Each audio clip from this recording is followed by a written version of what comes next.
Welcome to another week of Almost There. It's your boy Jay. It's your boy Vail. This your boy Maine Jones, a.k.a. Papa Ye, a.k.a. Mushroom Stumper, a.k.a. PlayStation, Sega Genesis, Super Nintendo, everything else you play with the controller in your hand, Mortal Kombat, Street Fighter, a.k.a. everything. And we got Young Noah over here in the corner, young program director.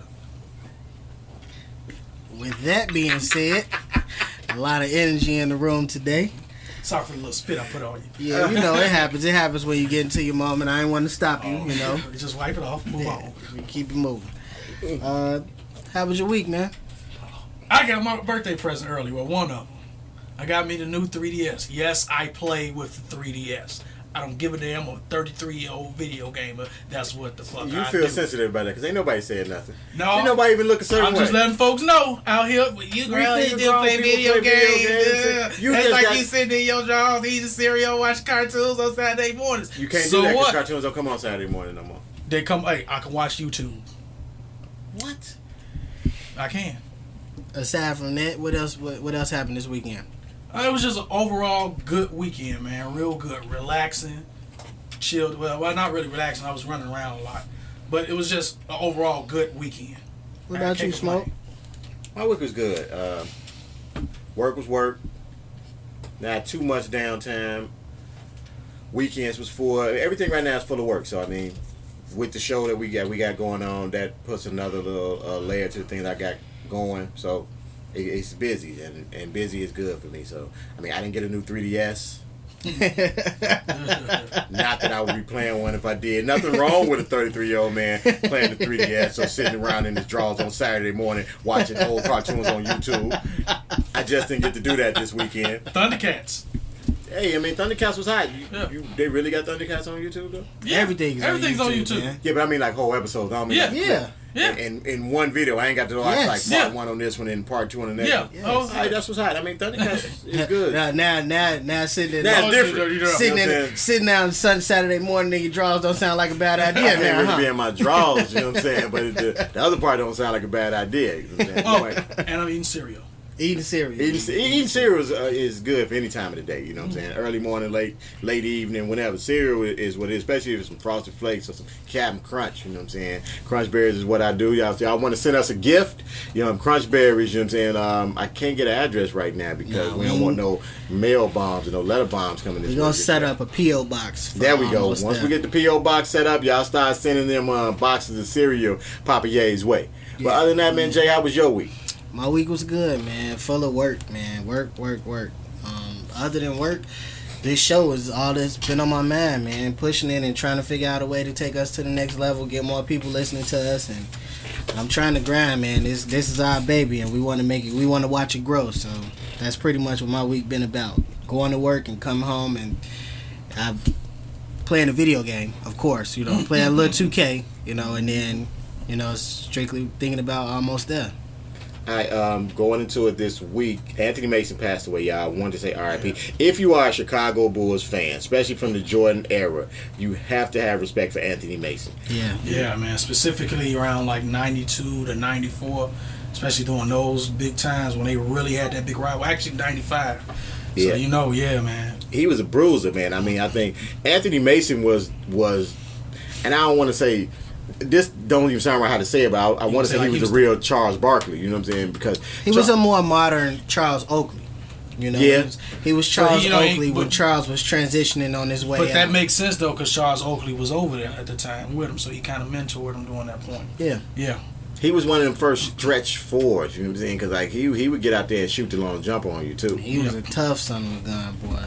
Every time you looked on the news, you saw if any fights happen in the NBA, Anthony Mason had was something in to it. do with When it. Cedric say you fight too much, you like Anthony Mason. You know what I'm saying? But I like that. But he had lost to that organization because you relate him to the New York Knicks. The Knicks and also the Charlotte Hornets. You know what I'm saying? That's also where he the was at. Charlotte But Hornets. most of when people who don't know, they kind of relate him to the Knicks. I know him from the Charlotte Hornets also. That's And he a was blow with for them. Miami in his last year. Yeah. 2001, 2002, 2001 to 2003, if I'm not mistaken. Yeah, so I mean, it's a big blow for the NBA. He wasn't really out like once his career was over. He wasn't a big face for it or anything like that. There, he got into his own thing. But anytime you you put in the amount of work that he did with a particular association, you know, you definitely will be missed. You definitely stand out, and he definitely will be missed. You know, on behalf of the Almost There crew, we definitely want to send our condolences to his family, to any of his previous co-workers, I should say. I don't want to call them ball players, you know, those co-workers, that's extended family. You know what I mean? We want to send our condolences to them, and, you know, let go and let God. He's hopefully in a better place right now. He was a young man, 48, died of complications of a massive heart attack. Yeah, massive heart attack. Like, can you imagine this 48-year-old? You know how young that is? Man, so everybody listen, just get yourself checked That's out. right around the corner for you two old niggas. Yeah, I mean, like I tell people all the Ain't time. you pushing on 30's door in a minute? Bro, I'm still in my 20s. I ain't over the hill, but I got a good view from where I'm at. You know what I'm saying? What that one comedian say, I'm in my 30s right now, so I'm like at the best. What they say, you can still mess with young women in their 20s, you can still mess with the old ones too, and don't get looked down on. Yeah, see, I ain't made it there yet. I'm still in that era where if I wanted to, which I don't, but if I wanted to, I could get away with wearing skinny jeans. You know what I mean? I'm still in that era. You know what I mean? Bro, you ain't getting away with that. I think that's from 18 to 25. You put on a pair of skinny jeans, you tearing your ACL just pulling them up. As long as they don't have Adidas on them, you might be straight. At the end of that, speaking of injuries with ACLs being torn and stuff like that, what we gonna do with these Bulls, man? It's rough for Chicago, period, you know, but the Bulls in particular, man, it's rough. Every time you turn around, I'm starting to think it's something in the water, man. We got Derek goes down last Tuesday. Then Taj goes down Friday. Now today, Jimmy's going down. It's rough, man. It's rough. I think Thibodeau is a good, if not great, coach. But I do think he gets in his own way. And I think right now what's happening is he's getting in his own way at this point with some of the miles he's putting on some of these guys. I think Derek's was going to happen. You know what I'm saying? With how he plays. That was going to go on. I don't think there was really any stopping that. Honestly, with any of their injuries, they were all freak. They were freak. They were. I just think some of them were logging a little too much. Like Jimmy's injury was really a freak. It was just going through a screen. He got caught the wrong way. Taj the same way. He come down on his ankle trying to go for a rebound. You come down, twist your ankle the wrong way. And they don't even know when Derek hurt himself. Right. You know what I mean? I think... Whether it was at home or practice or what? It was definitely during in-game. I'm pretty sure it was some game. They just don't know what game. You know what I mean? But I think Tom gets a bad rep as far as the minutes that he plays. Because if you look at it, the only player that really plays extensive minutes for the Bulls is Jimmy. But I think Tom gets a bad rap for that because of how deep the Bulls bench is, and he doesn't really go into that depth. Like, once McDermott got back, McDermott gets no tick. Yeah, but I mean, if you look at the rotation, where is he going to play? But guess what? Like, even right now, you got Derek out, Jimmy out. Derek being out doesn't affect McDermott's play. No. I'm just saying. But those are the injuries. Those are people you got out. So now you get to shift around. Like, I got a chance to watch the Bulls game today, and the substitutions or how he used the team that he had. To me, everybody's as an armchair coach. You know what I'm saying? We can sit here and say, because we don't know what they're doing in practice or any of that, but we can all coach from on this side of the TV. And what you look at is like today, Kurt Heinrich had a horrible game. But not once did he sit down. Now, with the lineups you got, you can move. You're not move, but Aaron can run your point guard. Tony can go to the 2 guard. McDermott can go to the 3. Then you got Mirotic, who had a monster game, who can play power or center if you need him to. You got Gasol, who can play power or center if you need him to. With Taj going down, they got the other white boy on the bench who give you a lot of energy. What's the dude with the long hair? Cameron Bear style. He at least gonna give you some energy. He gonna get on there, but you don't go. Even E'Twaun Moore didn't get any playing time today. Now E'Twaun Moore proved himself when Kurt was out.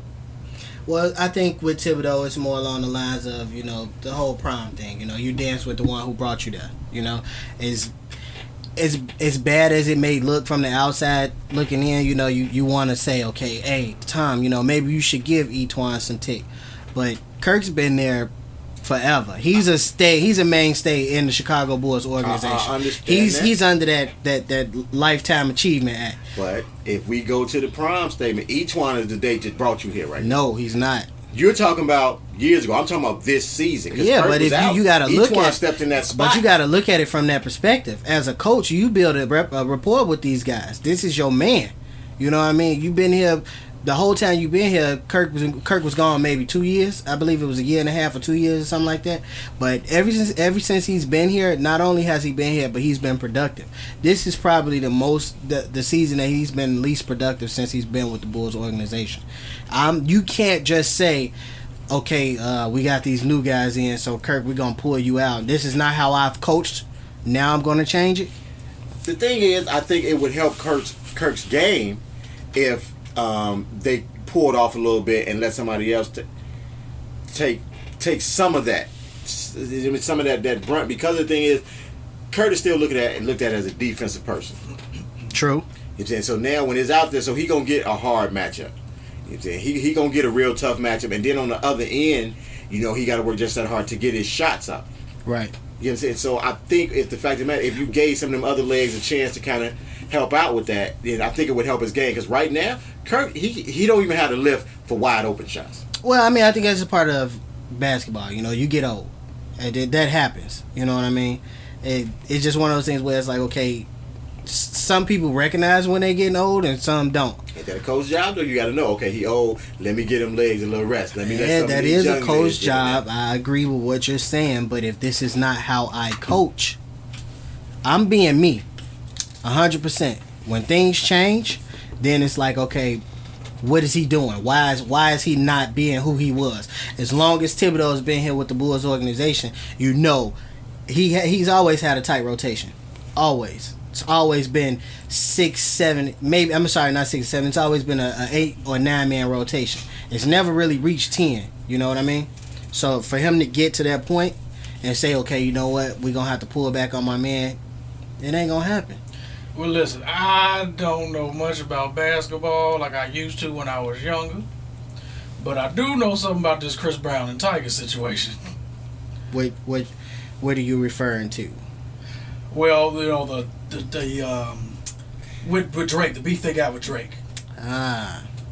Drake. That mixtape. Drake is the modern day Mr. Steal Your Girl. He taking that title from Trigger. From Drake? He taking that from Trigger, man. He definitely stealing that from Trigger. Is this about the Karuchi? Well, that's what the issues with him and Chris come from now. They had to fake made up. You know what I mean? And then after I heard that, him on that interview talking about, we good. And then after that, all of a sudden, it's like, oh no, I don't fuck with him, and he don't fuck with me type. It's that I don't get paid to talk about that dude. Yeah, right. When he don't make me no money. When I start making money to talk about him, then I'm gonna talk about him. Right now, I don't get paid to talk about him. Yeah, I don't. That remind me of. Let's how about some music? Every time I get up off a thing, I dance good, and I make love good. All alone in the nighttime, you find me. I think that the issue between Tyga and Drake is more real than the issue with Chris and Drake. Because why would say that? Because Chris and Drake is more so Chris and Drake is over female. I don't even know Tyga and Drake had any problem. That's how I feel. That's why I feel it's realer, because we didn't know about that. But then we didn't know about it until it was already a rap. And remember, he mentioned it on the interview he had. He mentioned that they took him off that song with Nicki Minaj, Truffle Butter, and they ended up putting Drake in the spot. And he's like, I ain't mad at Nicki, but it was like, damn, like I thought. This is what it was. But you put him on the song. That's what's my going man. on? I rock with my family. You ain't family. Family say he wanted to get on. I'm going to put family on, and you got to... We all family. Ain't they all family? Then we all family. We all Young Money. 3 of them in. I thought Tyga was off Young Money. Well, this was before. This was right before. Oh, this is before that. Okay. Yeah. Now, Wayne brought all them in. So they under Wayne's umbrella. That's family. But just like with any family, you got some issues going on. Do they get to go with Wayne when he finally? Well, this is my thing. Yeah, I think there is a clause. There's a clause. It is a clause. We don't. I don't know what their contract stipulate. I don't know. There may be a possibility. I don't know. But they basically signed to Cash Money. No, they're signed to Young Money, but. Young Money is signed to Cash Money. Young Money is signed to Cash Money. Like Wayne's not taking Young Money with him. He can't. Yeah, Young Money is Wayne's. But Young Money belongs to Lil Wayne, but they're distributed through Cash Money. But news is coming out now that Birdman actually owns a 51% stake in Young Money. So he's the majority. And this is coming out now. For more folks say this is fact. He is the controlling entity. I need proof. I can pull up. I can find it for you. I told y'all week 1. I am not doing no proof. I'm taking blogs as facts. If the local nigga on the corner say it, then I'm running with it. That's the story. I don't know. I don't want to. This is my thing. But that's not hard to believe, though. It is hard to believe. I don't think that's hard to believe. You know why it's hard to believe? Because Wayne was going to walk. Give Wayne, to say, I'm going to take a majority stake in your company, I don't think that's enough to make me stay. I got a deal on the table to sign with Jay-Z, and I'm going to stay with you. I'm going to stay with you so you can tell me I'm going to take majority ownership of something that I'm going to give you. This is what I'm giving you to stay. So I'm going to take majority ownership of that, and I'm going to take it.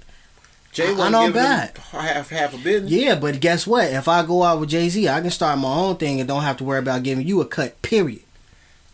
I can understand that, what you're saying, but I think that it's possible that Baby is still majority stake owner in Young Money just for that same reason. Because the only reason that Wayne has Young Money is because he was about to leave, and that was one of them. Okay, what we need to do to keep him here? Okay, let's start a label for him. You know what I'm saying? And they probably went into it like, well, look, we gonna start the label. Well, you gonna be 49% in it, but see, we gonna do all the business parts, so that way you get to still be an owner and you still get to be an artist. But you don't make no decisions, and that's where I think. Well, you know that, but you know that's one of them, man. We family. You know, whatever you say, we gonna do it. Especially at that time, it's, you know what I'm saying. Whatever you say, we gonna do. I don't see Wayne really as a big businessman, and I'm not saying because I don't know. You know what I'm saying? But I personally don't see Wayne as a big businessman because I don't know none of the steps he's made in the business world. I'm of a different mindset because as a young black man, all you want to hear is something that you're in charge of. You don't want to hear, yeah, we going to give this to you, but I'm going to make all the decisions for you. But that don't make sense. As a young black man who don't know anything about the business, you're not going to go into a deal where they say, yeah, we're going to give you a record label, but I own majority of it, but we going to put your name on it. You ain't gonna sign that, even if you don't know nothing about business. Now check this out. I would. Now check this out. It's not hard for me to believe because, like, with the point you said, that Jay-Z was gonna sign him, and why would I can make more money or I can be my own boss more so with Jay-Z. But you gotta think about it. If he leaves, he leaving his contract with Cash Money. That's a separate entity from Young Money in that sense, and also doing that. There was no Young Money at that point. Right, it wasn't one at point, and wasn't one at first. And I honestly do believe, like, man, I'll let you stay. You know what I'm saying? Come on, not let you stay, but I want you to stay, so I'm gonna give you this. And without Wayne actually even looking at the paper, not saying because Wayne's a smart dude. We know this, but I think that's when that trust came in. You had me for so long. You've been around me. You like a father figure that he kind of probably like. I could see him letting that trust thing go a little like, all right, I trust you into that sense. And also check it out. And the proof from the 21, he got that lawsuit going on. From the 21-page lawsuit is saying that technically Wayne doesn't own all of it. Wayne has 49% and Birdman has 51%. And this is on Black America Web, which is a legit site. And this was also been going on ABC News was saying it about a week or so ago, and what have you. So it's not hard to believe. Like, you can, like, when you really trust it's somebody, not hard to believe when you have facts. But you got a person that's facts now. Me personally, I think that whatever issues or whatever he had going on with Birdman at that time, or whatever Birdman said to him to make that seem like a sweet deal, I applaud him. I applaud him. But it's not hard. I applaud him for being a very good businessman to trick a young black man into giving him a company, letting him put his name on it, but he gets to make no decisions about it. Whatever goes on in that company, you have no say so. What did Drake say in the song? Go ahead. Drake said, I heard the little homie talking reckless and vibe.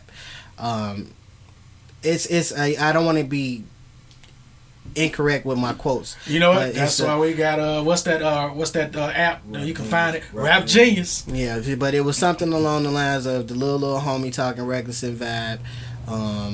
You picked a really big stage. You should have kept it inside. And then he went along. He went in to attack him and Kylie's relationship 6 or p.m. in New York? non-relationship. Yeah, or a non-relationship. It's by saying you should act your age and not your girlfriend's age. But then check us out. That actually kind of goes into line too. How I could believe it before I even seen that. For what Tyga was saying, Tyga is signed to Young Money, right?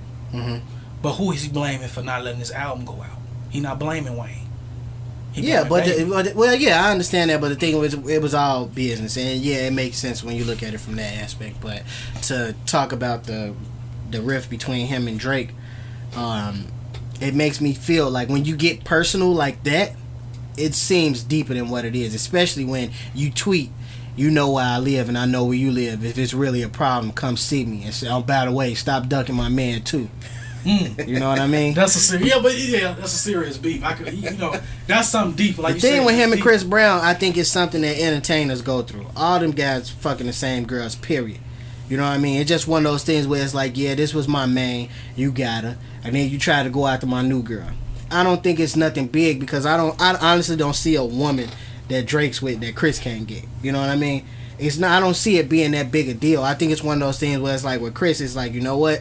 I'm done talking about dude. If it's gonna go down, it'll go down when I see him. If not, I'm cool with that too. Tyga, on the other hand, I think he got a real problem with Drake, and it's like, I don't see Tyga for being the fighting type. This is me, my personal opinion. I don't see him being the guy. I don't see him popping nothing off, but I do feel like at the end of the day, we all men. If it go down to it, he'll handle his business. You know what I mean? And he can fight. He can box. He can box. He boxes. Who? Tyga. Oh. They say he got good hands. I don't know what his hand game is. You gotta understand who's saying good hands. Yeah, I don't know what his hand game is, but he does train in boxing. All right, now, so before we get into some other topics serious, okay, May 3rd, who you got? Mayweather. Yeah, the money team. I just want to make sure I wasn't sitting here with no fools, you know what I'm saying? Money team. One of y'all said Pac, you know what I'm saying? Y'all finna get put out the crew. Y'all see Pac went back in the studio. This nigga making a song for his intro. What? Yeah. Making a song for his intro. And talking about the money team. Pacquiao gonna get his head knocked off, so that's a little blur. It's not even worth talking about, really, to me. I don't think so either. Honestly, I think this fight for number one is 2 years too late. Pacquiao to me is damaged goods. It's not gonna be an exciting fight. This is to shut everybody up. It is. It's basically just to give the people what they want. $250 million off this fight. Pacquiao making a nice chunk of change too. He getting I think like $100-something million too. So this is a retirement fight. This just cashing him out. Floyd got one more fight in September, and it's gonna be a cakewalk. Whoever that is, he gonna pick the bottom of the barrel for that fight.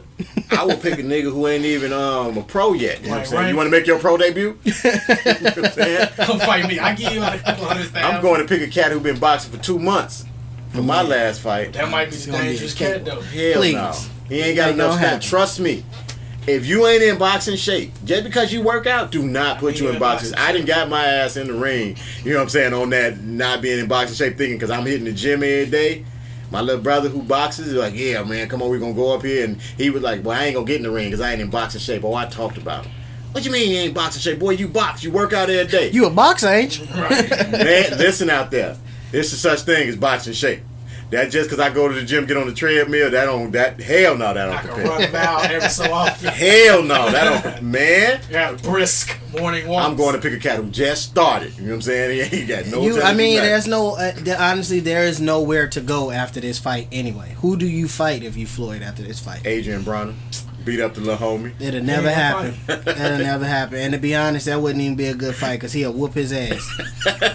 And I was an Adrian Broner fan. Nah. A big Adrian Broner fan. Nah. And I don't even see Broner really wanting to fight him like that. Probably. Hell no, he don't want to fight him. Even if he wasn't a homie, he wouldn't want to fight him. He'll talk all that shit about the Mexicans that stand in front of him and let them punch them because they walk through that shit. But he don't really talk shit about black fighters. Ain't no black fighter out. Ain't no black fighter out there that I've seen him talk bad about. And the one Hispanic fighter that he ain't gonna talk shit about. Medina. Danny Garcia. Oh yeah. Danny want to whoop him too. Danny don't want to fight him. Danny don't want to fight him. But the thing about it is, the reason why, I think it's one of those things, okay, let me rephrase. I don't think Danny doesn't want to fight him. But I think it's along the lines of, he know Adrian don't want to fight him. So we supposed to be buddies. we'll just play it off in the media as, oh, that's my boy, I ain't gonna fight him. They both know the truth. Adrian step in the ring with Danny gonna beat his ass. That last, not the last fight Adrian had, but the one right after Medina, he fought another Mexican cat. And he looked terrible. Yeah. Right, but he won it. He was in there talking all that Mexican killer shit, you know what I'm saying? And they paying to Danny in the middle of that.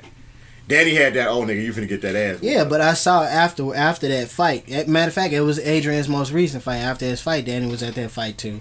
They asked Danny about was this a possible. after or before the Jay-Z thing? This is before the Jay-Z thing. He just recently said that shit about Jay-Z.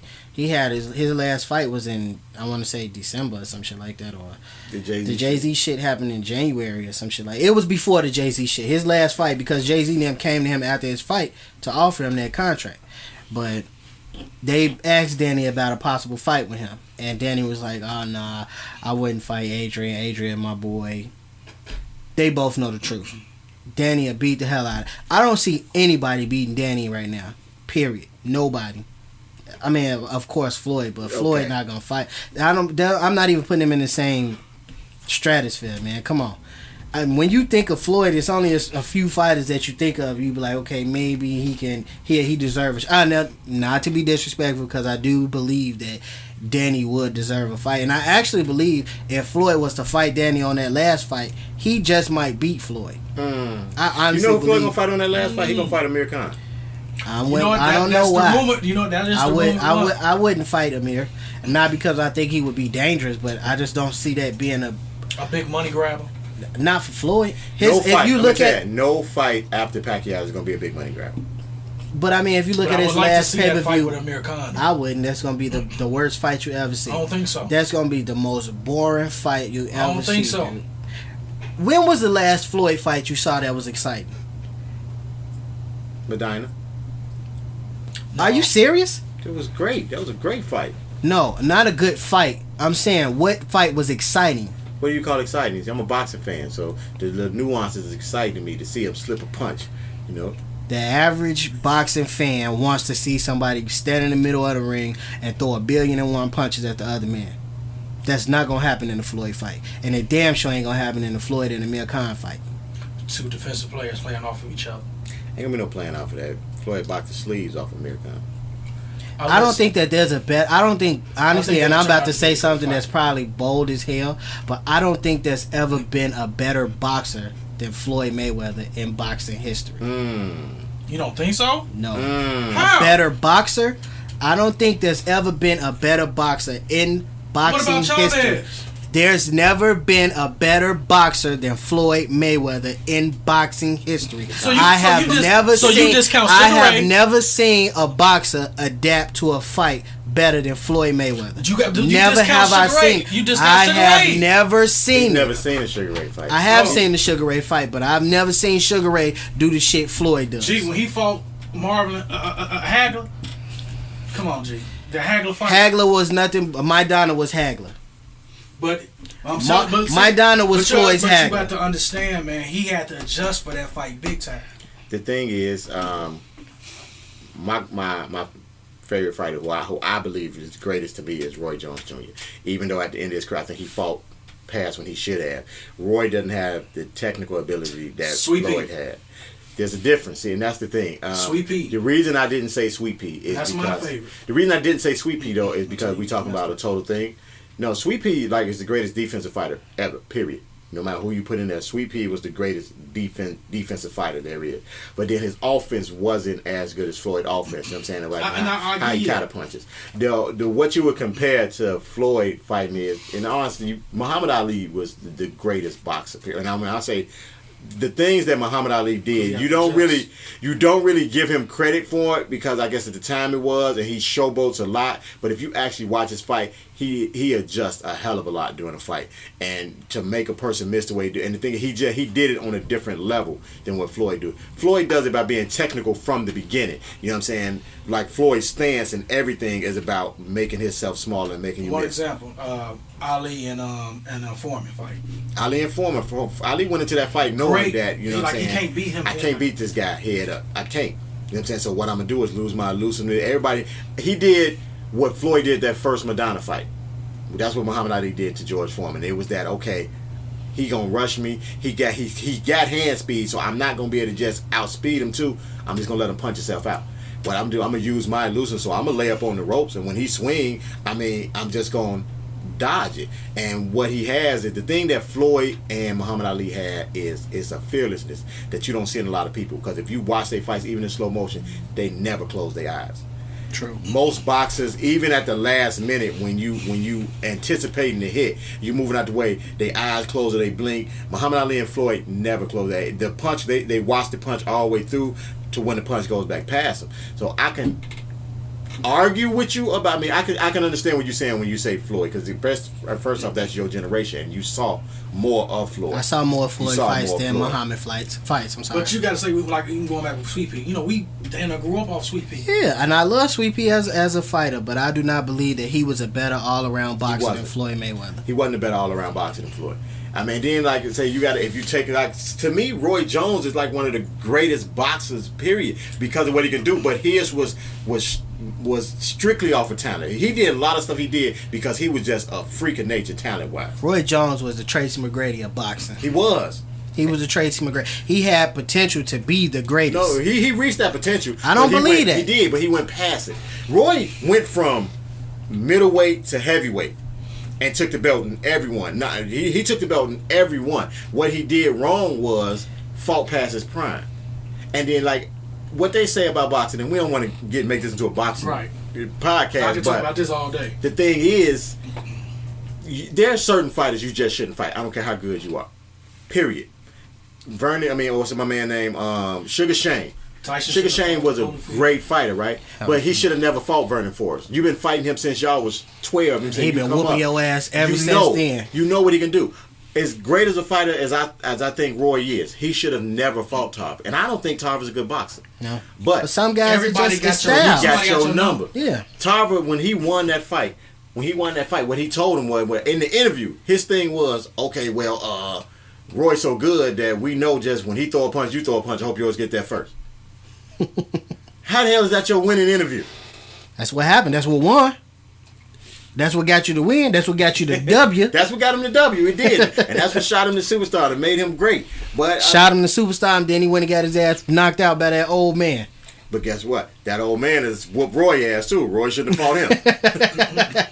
I think that guy was on steroids, man. He got his ass whooped after that too. He fell off after he beat Roy. Look, we can keep going on this because, you know, all of us all day talk about boxing, man. What else we got to come on and comment about? What I want to talk about, man, I want to get into, you know, my Facebook page stays flooded, especially these last week, because of, you know, Empire's a great show, Scandal's a great show, How to Get Away with Murder is a great show, and I'm saying what other people say. These are not my opinions about it, because I rarely get to watch. I have been tuning in trying to catch up on Empire because of how great it was, because of me hearing how great it was. And your boy in it. Scandal, I'm not a real Scandal person. I don't get into Scandal. I know what's happening because of looking on Facebook. How to Get Away with Murder, same thing. I know what happened. And you live with a woman. that also factors in. But the comments that I get all the time that I'm seeing is these shows are being blamed for the demise of the black race, basically. You know what I'm saying? It's like, oh, they coonish. All they portray us as is drug dealers or gangster rappers, or we either drug dealers, gangster rappers, or we gay. Our men. Okay. That's what our men are, and our women are just hoes. You know what I'm saying? It's either they happy being side I don't chicks. see our women being hoes, because I think the definition of hoe is misconstrued in society. Just because you're with what we consider a hoe is not what the hood considers a hoe. A hoe is somebody that's gonna fuck you right now. She gonna fuck me, then she gonna fuck him, then she gonna fuck him. Society calls a woman a hoe because she was with one man, they broke up, then she got with another man that was well known, they broke up, so she got from another man and went to another man who was well known. Just those relationships never intertwine. But see, the reason that they calling our black women hoes, from what they saying on social media, is because, like with Olivia Pope, is all the ones that they screwing married men, and they know the man is married, and they happy with being. But that doesn't make her a hoe. That makes her immoral. And it makes her a mistress. It makes her immoral, but that doesn't make her a hoe. Why does that make her a hoe? Because she's Because screwing she a married fucked him man. and she fucked That him. makes her a hoe? Hell yeah. No. What if that's the only man she's screwing? Now, check it out. If you She's want to still a go, hoe. but look, if you No, want that to go, don't make her a but look, hoe. if That you means wanna- she has no Well, morals. look, it's only She's when an not adulteress. screwing, if she's screwing me and I got another woman, you know what I'm saying, then it's different. Now, question: Oh, right. She Doesn't the just your Bible? hoe. But It's look, just my hoe. listen. Doesn't the Bible mention whore in it somewhere? Yeah, it is. I thought it did. I don't know, and I'm I not. thought it I'm did. not getting to that one. I mean, I can run a Bible search, but I'm pretty. I'm pretty sure it says whore in the Bible because it does talk about, but I don't think it gives you like the playbook or how to be a hoe or how not to be a hoe. Should I fact check that? I don't really care about the fact check on it, but I mean, don't that says whatever blows your dress up. I think my issue with black television is it's not a direct representation of a middle class black family on television. I don't think there's ever been a real representation. We don't have a medium. Of a middle class. There is no there. If you can name me one, Family Matters was middle class.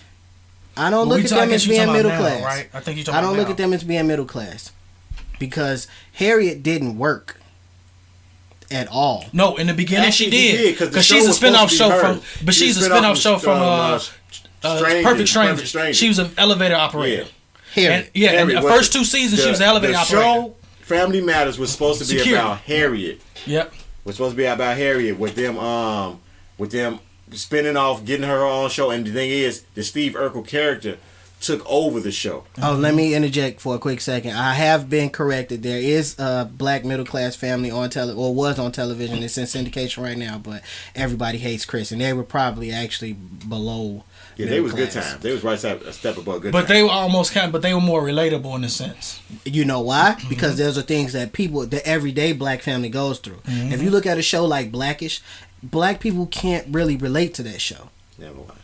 But the concept of that is the father, he came from humble beginnings. Show us And the now he- struggle. Show us the struggle. Show us that we don't. If you're middle, there is no middle That's America up. anymore. It's either money or you don't. But my thing about that is, why should they show us the struggle? Because this is the argument that you have. You see, because people are on two sides of this. It's either the show is great or it's a detriment to society because of the fact of what they're portraying. But then the people who think it's great will tell you that it's just fantasy. You need to unplug from that anyway, and you shouldn't be using that to relate to your real life. So, I mean, if I'm not supposed to use that to relate to my real life anyway. Why am I watching it? And then you get the folks that say this. Well, you want the struggle. What about those movies that came out like 12 Years a Slave? That's something that we can go into The Butler. too. That's something we can go into too. Those are the because struggle. these are all movies made by Black men. pretty much who? Lee Daniels. Man, Lee Daniels ain't no black man. He a black Yes. woman. Okay, I give you that one. Man is in it. I give you that one. But I'm done with the slave movies. I'm done with those. I'm tired of seeing every year we got a slave movie, and it's the same story. It's the same story every time. I'm tired of it. I don't know anything different about it for slavery not to be. My point is, why do we have to keep living that? Why don't we write a Black Wall Street movie where we see prosperity in the black neighborhoods? Why do we always have... If we're not going to say, don't show me the struggle on television, where we got to live in this fantasy and believe that everything in the black household is perfect and everybody going to make money, why can't we get that on the big screen and see what really happened? But can I ask you a question? Why does all the old black movies about us have to be slavery? Why does it have to be oppressive for us to be good? Why can't we see the Black Wall Streets? Can I say this? How can you tell a Black Wall Street without that struggle that happened in it? How can you just tell the good without that bad? But this is my thing. We've had that struggle over and over again. But how From can The you Color look like Purple with that to movie, 12 though? Years a Slave. We've had that struggle, so we got the backdrop. Great movie. Yeah, and that was fictional. We got the backdrop, though. We got the backdrop. How can you tell Black Wall Street? Because we got the... without showing that struggle. That struggle has been shown, is what I'm saying to you. Not a lot of people know about that struggle. How? And every year we getting a slave Y'all movie. talking different things.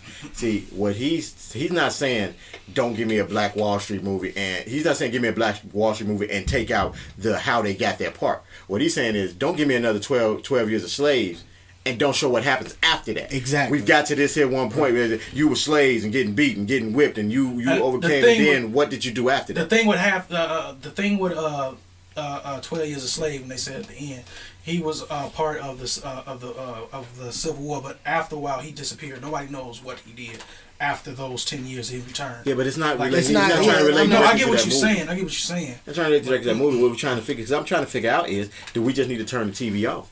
How we gonna raise our kids out here now if TV's basically raising them? Like we had a conversation once about homosexuality. Now, like as we say, homosexuality is your lifestyle. If that's what you want to do, that's what you want to do. I personally do not believe that it's a genetic disorder. I do not believe that. I think as a show, we can all say, you can speak for all of us at that point. Yeah. I don't think any of us believe that that's something that you're born with. I don't believe you're born with it. Yeah, you're right. This is my thing about that. Most of the people most people who I don't think you're born with most people who say that you're born with that people are born gay. The thing about that, these are the same people who tell me that they're Christians or they believe in God. what the comedian say? I ain't never heard of it. Move, mama, bring me daddy over here. But the thing is, if you believe in God and you believe in the Bible, then you cannot tell me that you also believe that being gay is a genetic disorder. You were born like that. Because on one hand, you're going to tell me that God knows all, he sees all, he doesn't make any mistakes, everything he does is right. And then in the Bible that he gave us as our playbook to live life, it says that being homosexual is a sin. Then you're gonna tell me he gonna bring a kid into this world who was a sin, who has no chance at redemption. Because you're born into sin, but you're not. You're born into as sin, but you're not born as. You're born into sin, but not and as sin. by claiming the Lord Jesus as your Father, your Savior, and saying you are able to wash that sin away. But then you get those people that say, "Well, they were born, but that was a perversion of the devil. The devil got into that soul." And I've heard people have that whole. I can understand but what I fall back on in that anyway is you tell me that God is all seeing and all knowing, right? And nothing he does is wrong. God does not make a mistake. So why would he allow a child who was innocent? Because from when I was taught growing up, coming up in the church, is if a baby comes to this world, if that baby dies before it gets to a certain age, that baby is saved because he hasn't had a chance, you know what I'm saying, to accept the Lord for itself. Then you telling me if I come into this world homosexual and I died, I'm going to hell. I'm going to hell. That baby has no chance at redemption because the Bible tells me it's a sin to be gay. And then you're going to say, and God said, well, you know what? I ain't had a gay baby this week. You coming out gay, dude. I'm saying. Let's go. I need to offer up one to Lucifer. Lucifer, you get this one. Hey, let's go back into Black Hollywood. I might say it's Black Hollywood. Now, I have an interesting theory that I hear a lot of people say, and I kind of... It's the Illuminati. No, I don't want to say Not that. one? Oh, but okay. and this goes into, like, you heard about Monique, right? Mm-hmm. She said she claimed wasn't blackballed. Now, why did she say she was? Contradicted. At first, she said she was. She did Right. have an actual TV interview, and then earlier this week on The Insider, she came out and said, "Well, it wasn't. They just said that I was I'm difficult." Now, with that and all that being said, can I say this? I honestly believe nothing will get better. You got to honestly believe if you want to make it in certain things, you got to play that role. You got to play that role, but. If we want to see better and do better, why don't we just pull all of our money together and create our own Hollywood? Well, the thing about this is when she was getting blackballed was from her own. Yeah. It was her own. So, I mean, to say that... But check it out. Lee Daniels got on there. He said, I never told her that she was blackballed. I told her... Of course he's going to say that. I told her, that's what he claimed. He said, and then when she came back and said, well, he said I was difficult, which coincided with what he said after he came back. But this is the thing. He says that she's difficult off the word of someone else. Right. But, so that's blackball. But then he told her this. She said this out of her own mouth this week. He told her this. He said, look, they said you was difficult, and I told them, well, let her be my difficulty then. Yeah, so then you cast Taraji and not her. It doesn't make sense. I couldn't have seen her in that role anyway. But I could have actually. I could have. I honestly believe Monique is very talented. Yeah, very talented. I could see her playing that role. That role fits her. I couldn't see her in that role. You're not gonna, but I mean, obviously, it's not gonna be spent that way. She's not a sex symbol. Okay. Obviously, Taraji sex sells. That I would say, okay, you know what? If you Lee Daniels and you come out and say, you know what, for the direction that we was going with the show, she didn't fit the mold. But to say, let her be my problem, like you gonna offer that leads me to believe that you did give her that job. I actually see her as being precious. what's the girl name? I don't know. Gabrielle Sidibe. No, there's no way you're gonna bring in Monique to be an extra. I think no, but see the thing is, I don't think she would have been an extra at that point. I think that character, because I think that character still has some evolving. Yeah, but I mean, she has her role is very, very small. And this is not a shot at Gabrielle, but that is not something that you give to an established artist such as Monique. You will not give that to Monique. I think honestly, that's a slap in the face. I don't think so. I do. Well, she was up for. I'm a queen of comedy. Not me. Monique is a queen of comedy. There's no way you're gonna tell me that. Okay, you know what? We got this real small role for you to be a secretary, and you're gonna be on every other episode. But it's the same way if you was to give a Cookie role, because like when Cookie's role goes to Taraji, the role is revamped and it's tooled a different way. When that role of that secretary goes to Monique, is revamped, and it's because that Monique, that secretary is a bigger role than what we see it as. She knows everything that's going on with Lucius. She has a chance to speak up more, and Monique actually would have been that voice. Just like with him having ALS, she would have actually spoke more to him. I mean, about what was going on. Like the one time I seen an episode. The one where he fainting all the time when he coming in. And Monique, the character, I can see that character actually being fleshed out more, where it has more input into that. Mm-hmm. I just don't think it was broadened to that point because of I've never seen Precious, so I don't know how Gabrielle. She had a great role. I don't know what her role was. I don't know. Monique. Right, but I'm saying I don't really know the limits to what Gabrielle can do. So I don't. Gabrielle. I'm sorry. I don't know the limits to what she can do or what she could have brought there, but I can see from what I see of the girl, she portrays more of I can be sassy, but for the most part I'm in the background. Monique at that part would have been more so I'm sassy as hell and I'm in the foreground, you know what I'm saying? And I can help run certain things since you've been around. I don't see you giving Monique a secretary role unless the movie is about the secretary. I think she's at a point in her career where she does not have to settle for those second tier roles. You know what I mean? Because she was supposed to play in The Butler. She's supposed to be. She's supposed to be who Oprah Winfrey was, right? And she's supposed to be in Oprah Winfrey has it now, but that's another story we can get into because Oprah funded that money to it. Yeah. She was actually supposed to play Richard Pryor's grandmother. So basically what you're trying to say is when you said the Black Hollywood is the fact why don't we come together and what put our own shows pull our money together. Same thing with what they shot Bill Cosby down for. Try to pull our money together, get our investors. If y'all want to change, what they always say, like with those who say, but do they want to change? You got to be the change you want to see. You got to be the change you want to see. But that's the thing. It's not gonna happen. But and I agree. But the thing is, like you just said, like if we want to see the change we want, we got to make it happen ourselves. But the problem is, we don't know how to come together. Not only that, but the gatekeepers are not gonna open that gate for us. It's not gonna happen. You know they closed that gate on Bill Cosby. Before Bill Cosby tried to buy that company, we do these 50 million women that's coming out on him. Mm-hmm. They getting paid. You know what? They're getting paid to come out with false accusations, and nobody's going into that. No, there's no way you're gonna tell me that. All these powerful black people we got Oprah, we got Tyler Perry, we got music moguls making more money. You got Dr. Dre, who's a billionaire, Sean Combs, Jay-Z. We have a lot of money in powerful places, but there is no way they're gonna let those people come together. It's not gonna happen. I think that the issue with that is we ourselves are too fractured as a community. Tiger Woods too, I'm sorry. As a community. Tiger Woods ain't chickening with us anyway. When the market first crashed, all the houses was like valued for nothing. It was like everything was at rock bottom. I went to a seminar, talked to a white guy, millionaire.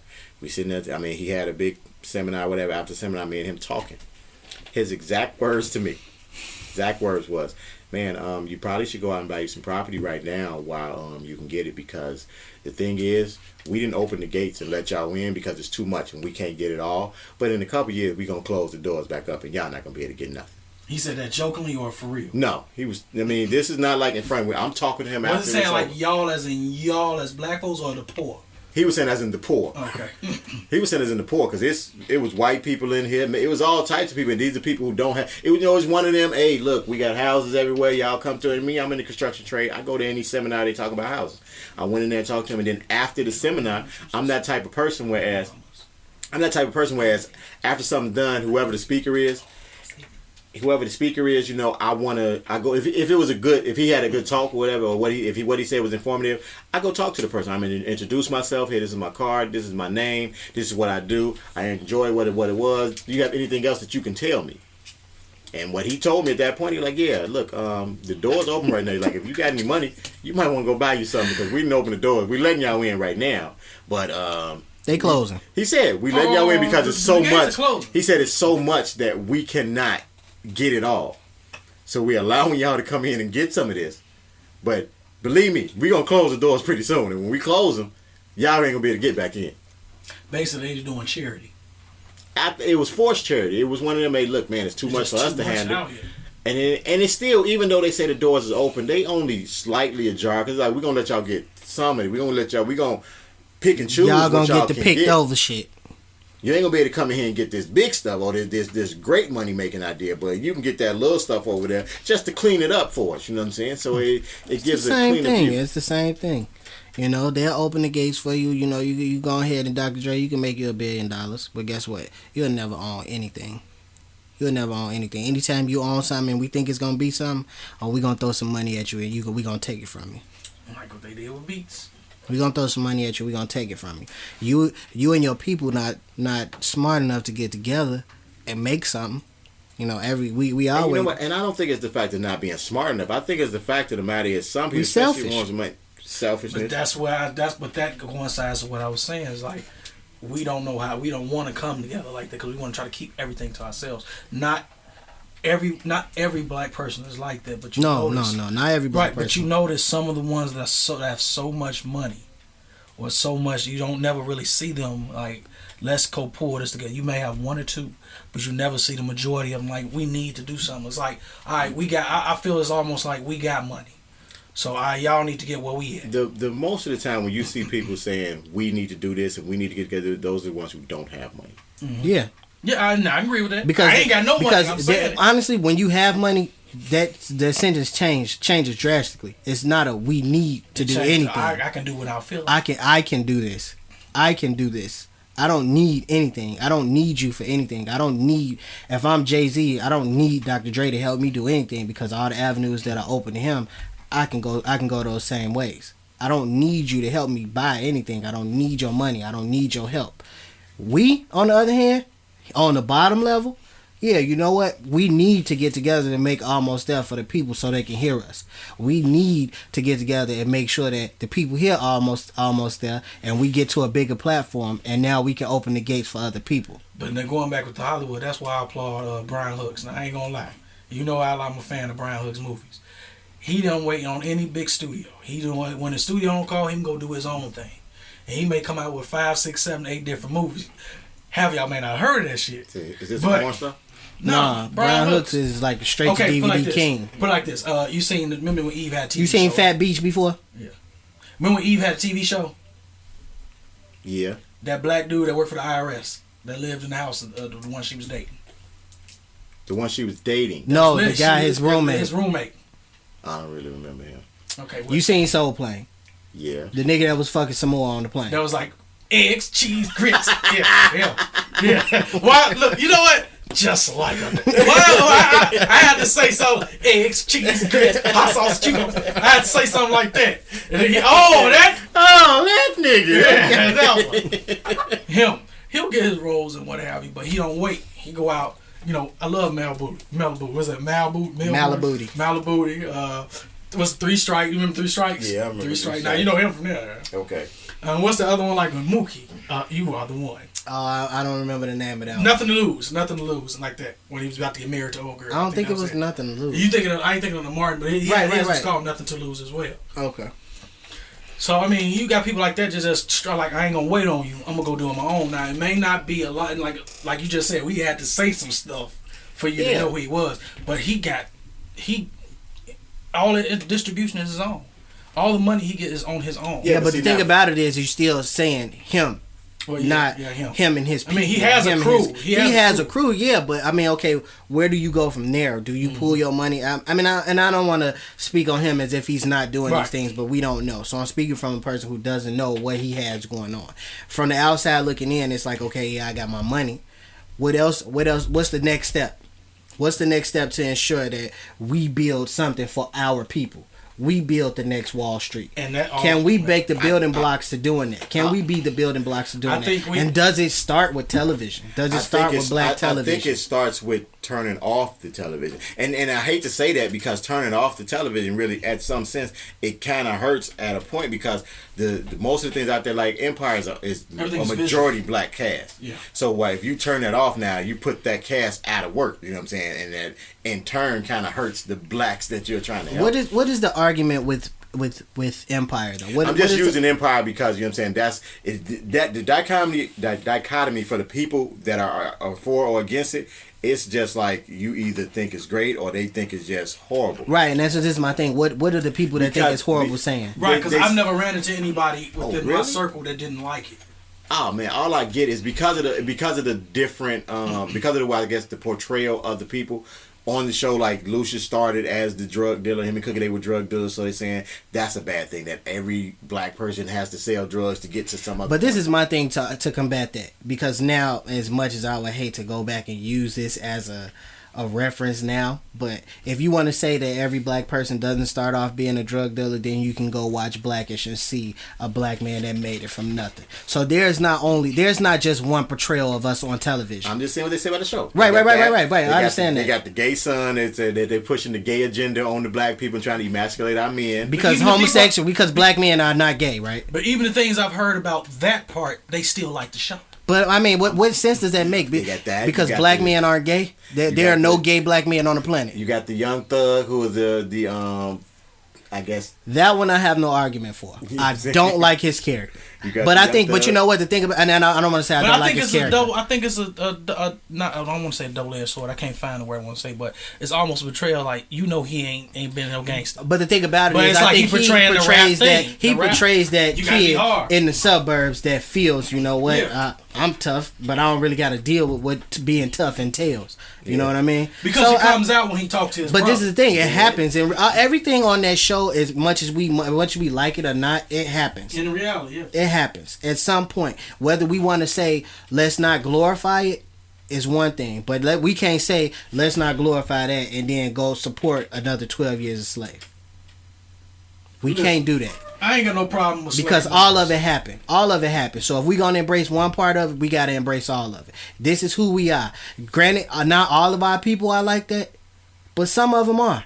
And if that's that's who we are, we have to embrace us as a whole. So yeah, for every empire, you're going to have a Blackish. You know what I mean? I mean, my thing is totally different. I really don't give a damn. And folks had a problem with Bill Cosby show at the time. My thing is, I believe, me personally, I believe that you're supposed to teach your kids, period, exactly, in your house. Exactly. No matter, and I think we have to have conversations with our kids. See, teaching your child is not just about 1 + 1 is 2. You know, this is your English lesson. You have to actually have conversations with your child about things that are going on. So when that helps them cultivate their own personality. So they're able to look at something like Empire on TV and be able to distinguish and distinguish what they're trying to, because like what most of the naysayers are doing is saying things like, oh, we got there's gay on TV, and they try to make all our young men gay because they're afraid of the black men, and the way they do that is by making them watch this here. And you know, you're a representation of what you see, especially for a young kid. When if the young kids are watching it, in all actuality, not too many young kids should be watching Empire, but the ones who are, I mean, if they are watching it, you know, they're impressionable. So they put a lot of things out that could mold our kids if we ourselves are not talking to them ourselves. And that goes even with the with the violence that we have here in Chicago right now. I think the mainstay or the principal reason we have the problems we have with most of our kids in the street is because we have not talked to them. Even within the household, we let that break down. And then we blame it on the fact that, well, there's no father in the house. And that is a problem. That's a huge problem. That's a huge problem. But at the same time, there is some other man around, even in the neighborhood. You see the kid out on the street. You know what I mean? At one point, you saw him growing up. You saw him before he got to that point. And what did you do? You looked at with your boy and said, man, that nigga gonna be in jail. But you know what? There could be a situation where the other big homie in the neighborhood got to him before the positive big homie. You see what I'm saying? And that's exactly what happened. And then also you get that thing where, you know how some people, don't you say nothing to my child.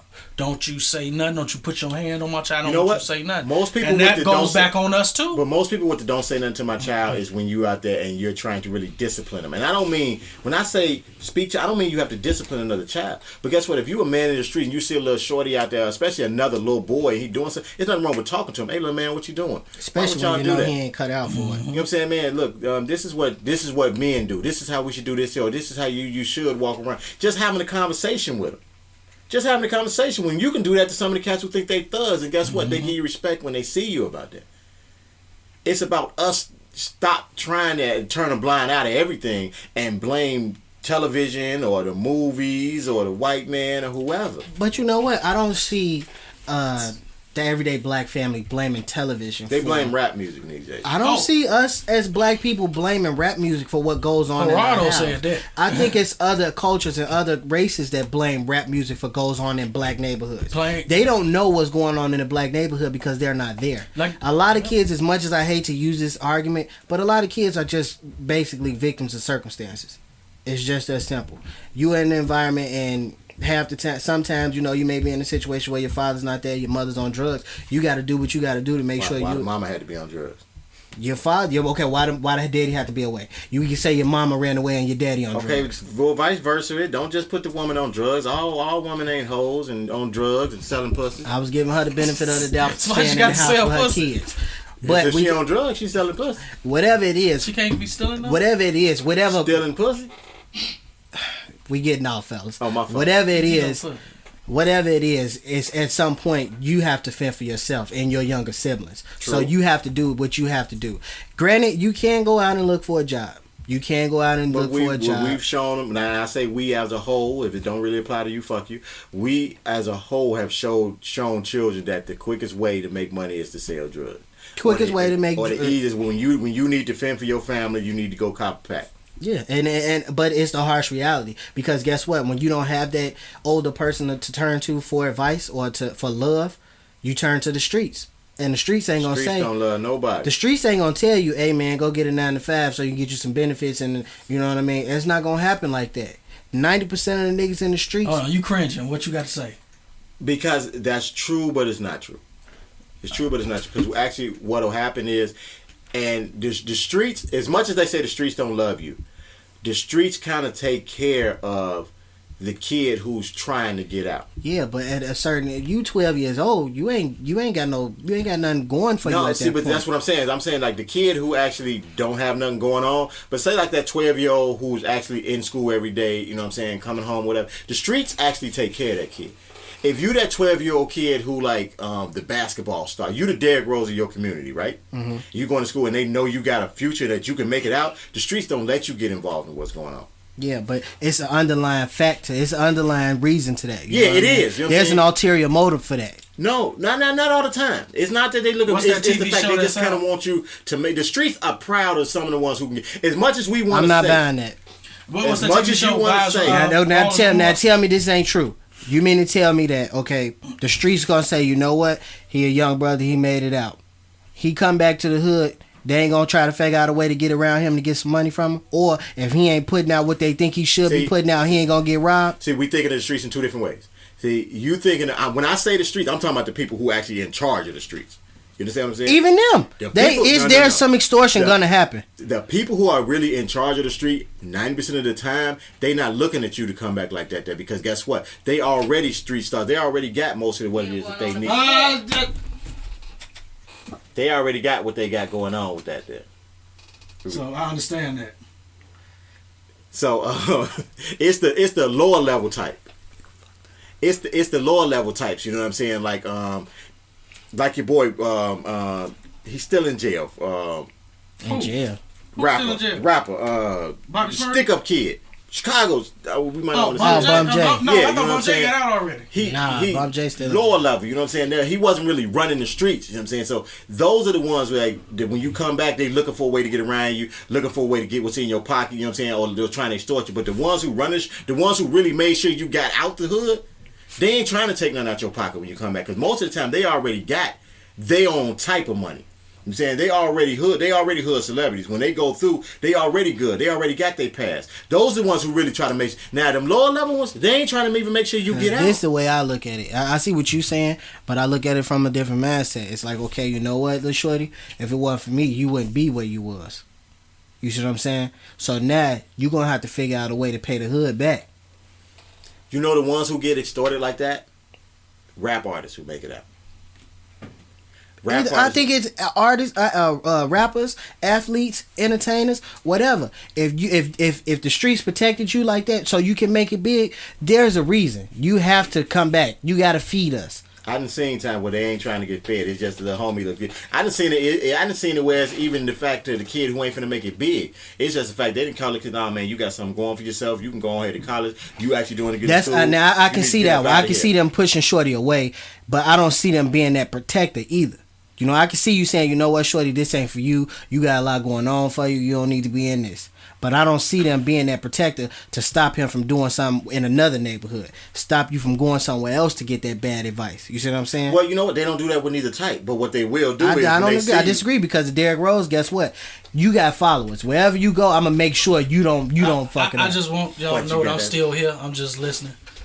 That was Derrick Rose's brothers, though. You got to understand. See, there's a difference, and he had those other people around to make sure that didn't go one way or the other. You know what I'm saying? It was the streets watched it, but that was his brothers really on that. Hey, no, this one finna make it, so we ain't finna let nothing happen. I can see that.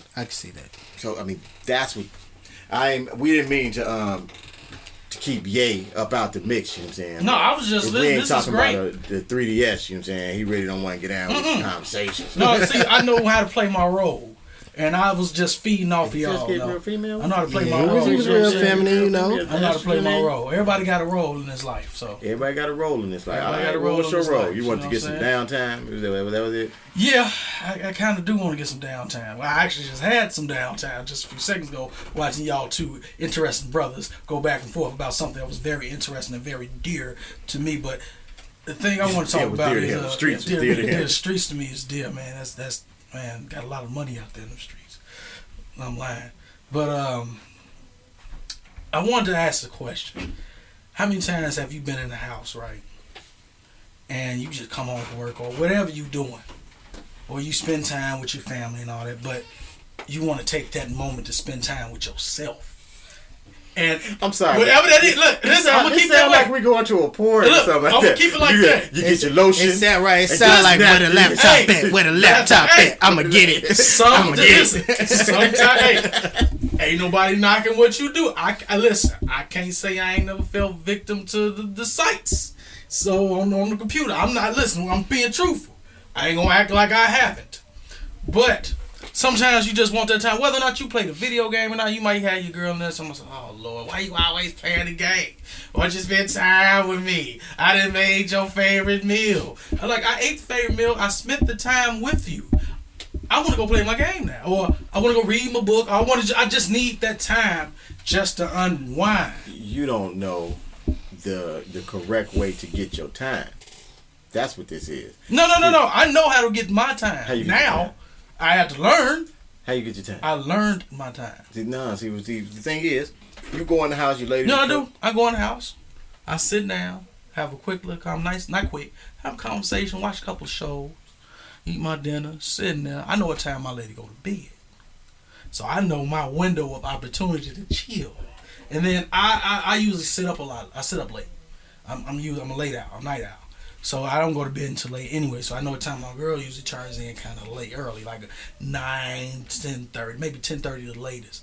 So I got me an opportunity from like 9 after all the shows off and after we can talk after 8 to be able to play my game when I wanted to have my downtime. So but some of these brothers don't have it. Your downtime come after she done went to sleep. So your downtime supposed to come after you put her to sleep. Well, you know, I can put it. Your Listen, downtime. I ain't want to get that personal into it. I mean, but that's just it. I ain't want to get that personal. I mean, like say if you come in the crib at 6 o'clock and then she didn't cook, you gonna eat then you trying to wait. Who till said I'm just eating food? You said you gotta wait till I go to sleep. If you eat more than that at 6 o'clock and she don't go to sleep till 11, then your ass ain't eating right. Hey. First off, you need to change your meal. First off, listen. First off, people take naps in between. Naps in between. Well, y'all napping in between? People take naps in between. Bro, you need to study them Listen, stay out. sites a little more. Listen, stay out my house. You bought your house here. Listen, shut up. Let me talk about my house. You ain't living in it. Ain't nobody living. You ain't living in it. I ain't living in it. That ain't living. I'm living in it. Shit.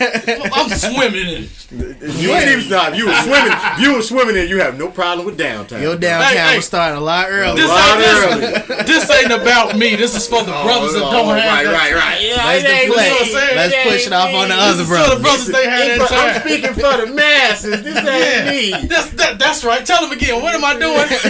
Put that voice again. You bullshit. That's what you're doing. You know what? You bullshit. You know what? You know what? I can't stand your black ass. So, but I'm saying, like, I know how to regulate my time. I know how to get my time. You know how to walk around your house. Some guys, I don't tiptoe around my house. I walk. You walk around your house. Right. I run my house, but you walk around. You run around your house? I said run my house. No, it just sounds like you running around your house. That's the problem. That's what sounds like you running around his house. She got you. We got to get you some ass in the crib. No ass in the crib. No, I'm good. I got as much as I can handle. I'm straight on that. She putting you to sleep. No. Thumb and everything. No. Fetal position. No. But, say it ain't so. But check it out though. You know, I gave out how I regulate my time. How do you guys get time at home? Honestly, in my household, I don't have a problem with getting downtime. But with a baby in the house, there is no such thing as downtime. You're always on call. Like there is no, in my situation. You don't get to go in there, but baby. Nah. It's your turn. I'm feeling sick today. I don't want to have the baby around. Yeah, she gives me no time off, you know. And then in my household, I've never really had an issue with me having my own time. Mm-hmm. You know what I mean? Like I actually have more downtime than the average man probably should, you know what I mean? So like it's not in a bad way, but you know what I mean? I don't have a problem in my house with my lady when I want to play the game or when I want to read whenever that happens. You know what I mean? Or when I want to watch something on television, I don't really have that issue. So getting away with downtime in my house, it ain't a big thing. You know, with her, it may be something different because she may feel like, you know what? He gonna play the game today. I'm on baby duty right now. And that's what I mean, though. But that's what I mean. How do you kind of keep that regulation? Well, to keep it regulated, you know, I make sure to help out whenever it's possible. You know what I mean? Like at all times. Like even when I'm playing the game, sometimes I got my baby with me.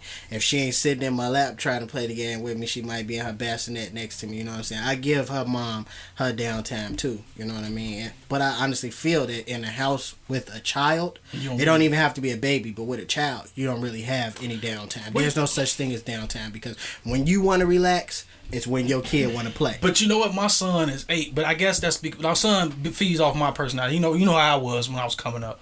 You know, I like to be to myself. My son, he'll say, "Hey, Dad, come and play the game." And I am play the game. And he's like, "I'm done." But even then, though, so when you go do what you want to do on your downtime, you're not really on downtime because you have to keep that alert. Right. You got to be the couch. Well, yeah, daddy. I'm the couch. You got to be. Hey, you better not be in that toilet. Hey, you know what I mean? Look, my son is loud, so I get you. My son is loud. So the moment he get quiet, so he get quiet. That's when you know. That's when like that lion on Lion King. He had to tip up like, I don't hear nothing. He ain't singing. Right. What the hell hold on, going what's on? Going on there? He in there. They might have that instant. I wiped it up. I'll fill y'all in about that a little later. But what about you, Wayne? To get downtown in my house, I go in and put the LD down, you know. Put it to sleep. So you put a retard. You take a retard. You send a retard. Huh? You give her the retarded. I give it that retarded, you know what I'm saying? I give it that Uncle Willie nephew, you know what I'm saying? Put her right to sleep, and then I get to do what I need super to do. Nigga. He's just super nigga. And honestly, though, I don't really look. I never have downtime. Period. And it's not just because she up in my face. It's not. You know what I'm saying? It's just because I work 24/7. So like, if I go in there, I do have time where it's like, okay, I need you to leave me alone so I can go do some other work. Now, if you want to call that downtime, you know I would like you can call that day. I just go to a different part of the house. I'm lucky enough to have a separate part. I'm lucky enough to have a home office that you have to kind of. You have to take a couple of steps to get to, so it deters some of that. It's like she might want to say something. It's like, damn, I ain't finna go over there and fuck with that nigga. He in the office. I send him a message, and then I can, you know what I'm saying? I didn't even get the message. You sent me a message. you just told on yourself. You just told on You know, yourself. I can hit it with, I ain't even get that message. When you send me a message? No, I ain't know. You know, and I just keep doing what I'm doing. Downtime to me, I mean, right now, we got goals that we're trying to achieve and places we're trying to get to. So I don't really harp as much on downtime as it actually being productive, what it is that we're trying to get accomplished. Damn, just make me feel like my life ain't shit. You ain't the only man in America, though. You know, this is one of those times where I actually felt like we should probably get the Ustream moving quick. I want to give our listeners a chance to chime in. I want other fellas to give us suggestions on how they get Everybody's downtown. suggestion gonna be the same thing. Go in there, hit her with that pole, you know what I'm saying, and put her to sleep. Some fellas might not do that. Some No, fellas, somebody if I hit her with that little squishy thing. or sometimes the girl like, I don't want that shit coming. That's another way to get your you get the downtown girls too. like, I don't And when want you that start shit. rubbing on that ass, she be like, "Would you go? No." You're like, Look, "Good." like, God damn, that's what I want. So downtime comes in a different way. Sometimes it's the female who needs to down it because you got, like I say, it's a lot of guys these days who Act are like straight bitches. Yes, I mean they want to be up under the lady all the time, you know, and they want to be cuddled and coddled and held and all that. There, you got a lot of women who be like, "Nigga, damn, but you go play a video game. Don't you got a friend?" You know. My neck, your breath is on it. It's a lot of fellas out here throwing that L word out real quick, pushing them women far away from you. Yeah. She like, you know what? Maybe I'm the one that need the downtime today. You hit her with the L word. She like, yeah, me too. be like, love. I just gave some yesterday. She like, yeah. On that note, young man, how about you go play the game with your cousins? How Don't you that got sound? friends? Go play. You play ball, right? No. Ain't that what y'all do? Cat still playing basketball? What? Basketball is a mainstay in the black community. I ain't Two seen things you can always count on: death and a young nigga playing basketball. Damn. I'm just seeing. I ain't played basketball about 2 summers. Would have been 2 summers. Yeah, but you old. I'm older. Yeah, you old. You at the point where you can retire now. You know, you can say you ain't played basketball, and they be like, "Oh yeah, I can understand why." You know, I told y'all I got my grown man card. I told y'all like I got the stamp from the hood. I was getting out my car, you know what I'm saying? I was getting out my car, walking up to the door. One of the little shorties in the hood walked up to me like, "Hey, old school, you got a light?"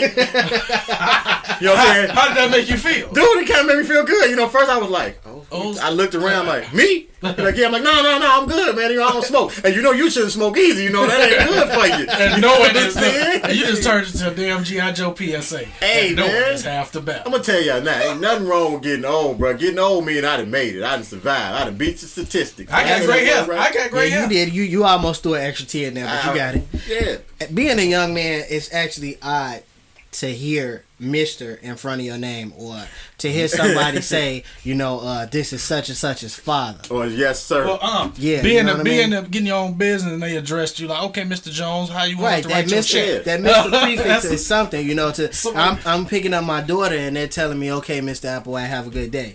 Like that's odd. It's you know rough what to I mean? introduce yourself to like the kids when you see them, because you want to be like, You wanna you give want to them throw your your first first name, name. but then you're like, but no, look, cat, you gonna Right. respect me. You know what I do to the young, you know what I do now? I found myself doing a lot when I found a young man that's about 18, 20, 21. I'm like, how y'all young fellas doing over here? Yeah, you know, I do that now. What up, youngsters? Yeah, How y'all- y'all doing? What going on, young? I was like, young man, blood? what's them young Thundercats rolling around over here? Y'all get that? I ain't y'all- really eclipsed that yet. I still kind of, I know I'm not in that age range, but I'm not far from it either. So it's like I don't go to the 19, 20-year-olds like, oh, you a young buck. Because when I was 19 and 20, I hated to hear somebody 22, 24, or 25 tell me, oh, you young.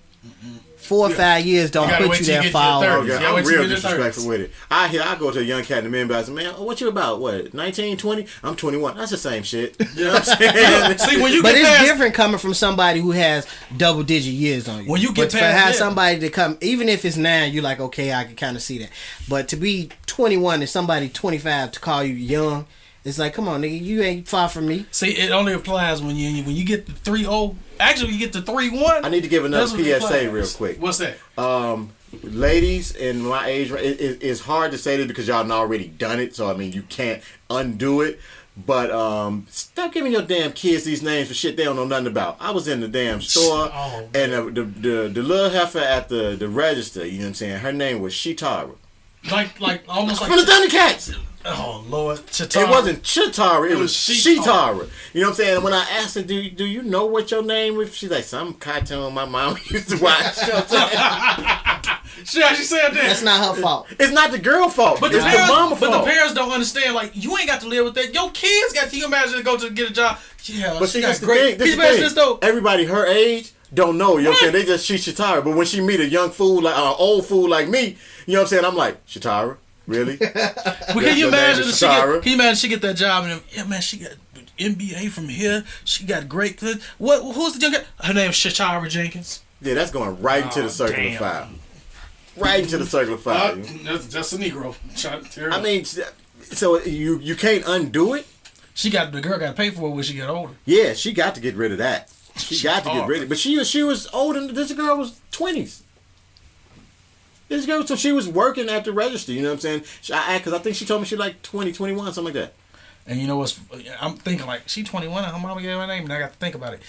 Yeah, that's about right. Yeah, that's around, you know what I'm saying, around our age. I'm saying, you know, we was right at the end of that baby boom. We were getting it in. I don't know nothing about that. Yeah. I don't know nothing about that. Yeah, y'all got AIDS coming in y'all stuff, so y'all start getting it in different. Wait. Say that again?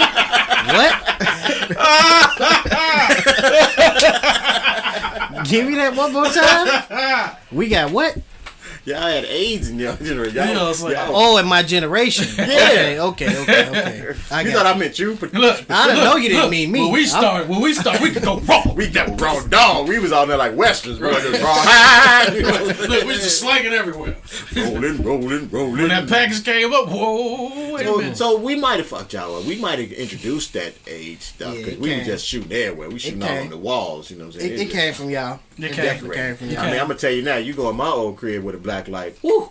The things you see. Yeah, go in my house now. Okay, let's get away from that. Oh man, you go my house now. You sit there like, yeah. I'm gonna tell you that I never smoked weed in my life. Never drank. Well, I mean, I smoked weed once. Like one time, I smoked a blunt, and I got drunk once in my life. I would love to see you drunk. I got drunk once in my life when I was 15. And that is why to this day, The Little Mermaid is my favorite cartoon. Just imagine a bunch of 15-year-olds drunk, and at that time, you know what they had. You know what they got now called Saveca. Yeah. Back then it was Cisco, which is I know about Cisco. Cisco liquid crack. Mm-hmm. We had like the fifth or something. I knew about Cisco. We in my basement drinking Cisco. My mom was gone, and we down there drunk as hell watching them singing Under the Sea. You got like 6 15-year-olds. We all Under the Sea. Under the Sea. Damn, for real, dude. Damn. Yeah, so damn. That was my one drunk experience. So well, I haven't smoked weed since I was 16. But I like to have a taste every now and then. Weed was never me. I mean, the thing, I don't know if I actually got high. The one time I smoked because I got high. My best friend from that time was leaving. I mean, he moved to Texas on me. I mean, we was short. My best friend was leaving too. Man, you got to smoke a blunt because all my guys did was smoke weed. These cats, I mean, I don't understand how at that time it didn't dawn on me to figure out how this happens. But how do a 16-year-old have enough money to support that weed? I mean, these cats would wake up smoking a blunt. You know what I'm saying? Middle of the day, they smoking. Family members do that. I don't know. My teenage years were spent in the suburbs, so these kids were getting money every day to go to school. That's how they were supporting their weed habit. This was back in the day before people was buying ounces. Now you getting grams now. You're not buying a nick or a dime. You can't go to a weed man and be like, yeah, you got some nicks or dimes. They selling them by the gram now. So you ain't getting no nicks. No dimes no more? No. You can hear Chance the Rapper was just talking about that on one of his interviews. You ain't getting no nicks and dimes no more. We got grams. I got grams. You getting grams or you getting ounces. You know what I'm saying? You ain't getting no nicks and dimes no more. Yeah. You very seldom can you go to, you know, it's rare. You know, them guys, they almost extinct. You know I don't know. Like, we just is what we are hearing on the streets. We don't know. None of us smoke marijuana. None of us smoke marijuana. Nah, I don't smoke weed. I don't smoke cigarettes. None of us smoke. Period. Nobody smokes with cigarettes. None of us smoke with cigarettes. None of us. I drive a little reckless. No, none of us. You might drive a little reckless, but you don't do hood rat things.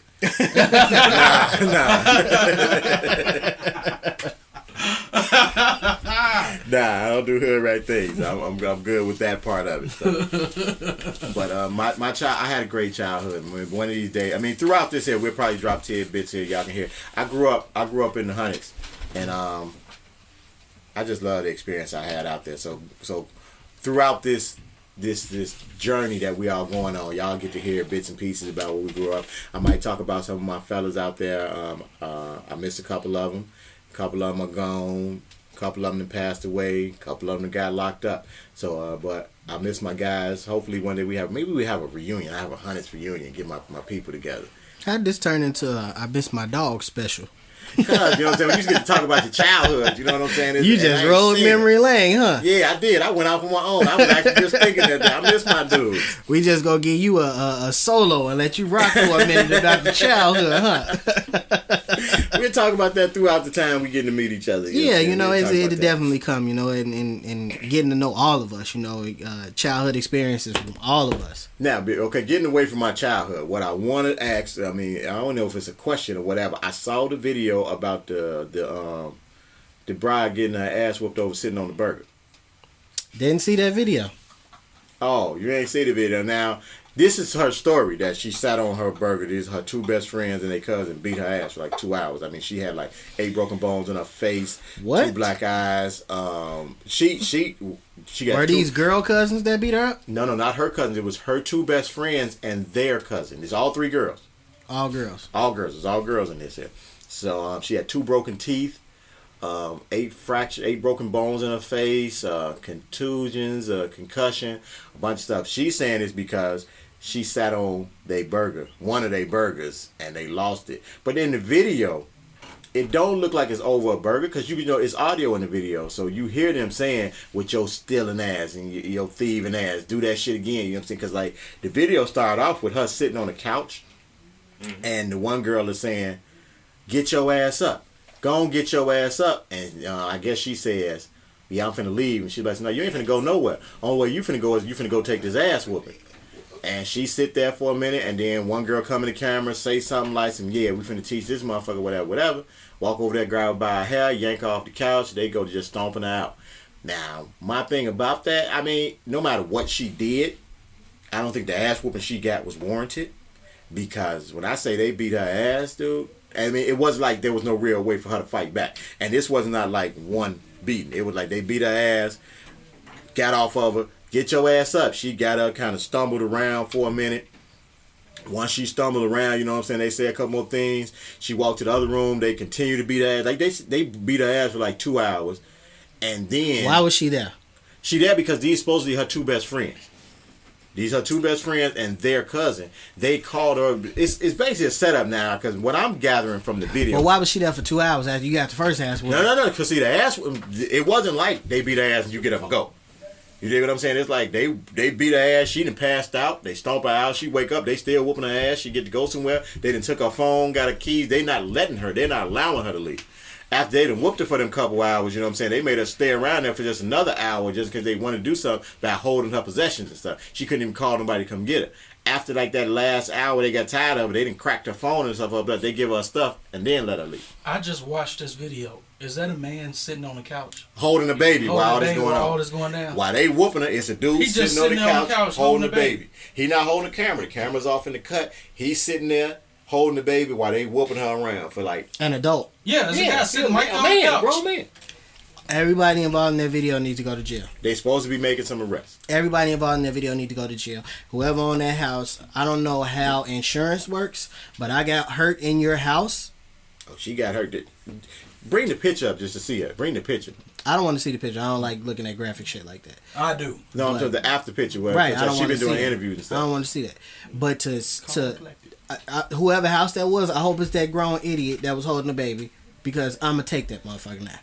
That's collateral. Well, I know now the police, they haven't made arrests yet, but the police, because this happened in Atlanta, the police are saying... And if I'm that girl's father, whoever that man is in that video, I'm going to find him and whoop his ass. Around. I know the mom because the mom has been... Whatever man in her life, need to go find that grown ass man that sat there and watched that shit happen. And I would bring a video so some people, and I would bring an audience to let them watch me whoop your ass. So now, like I said, I just watched a little bit of the video, so just to catch me up, what I'm thinking, what I'm hearing or seeing, that she stole something from him at one point. See, that's what it says in the video. And so you hear them saying that her story that when she put out is the fact that she sat on one of their hamburgers.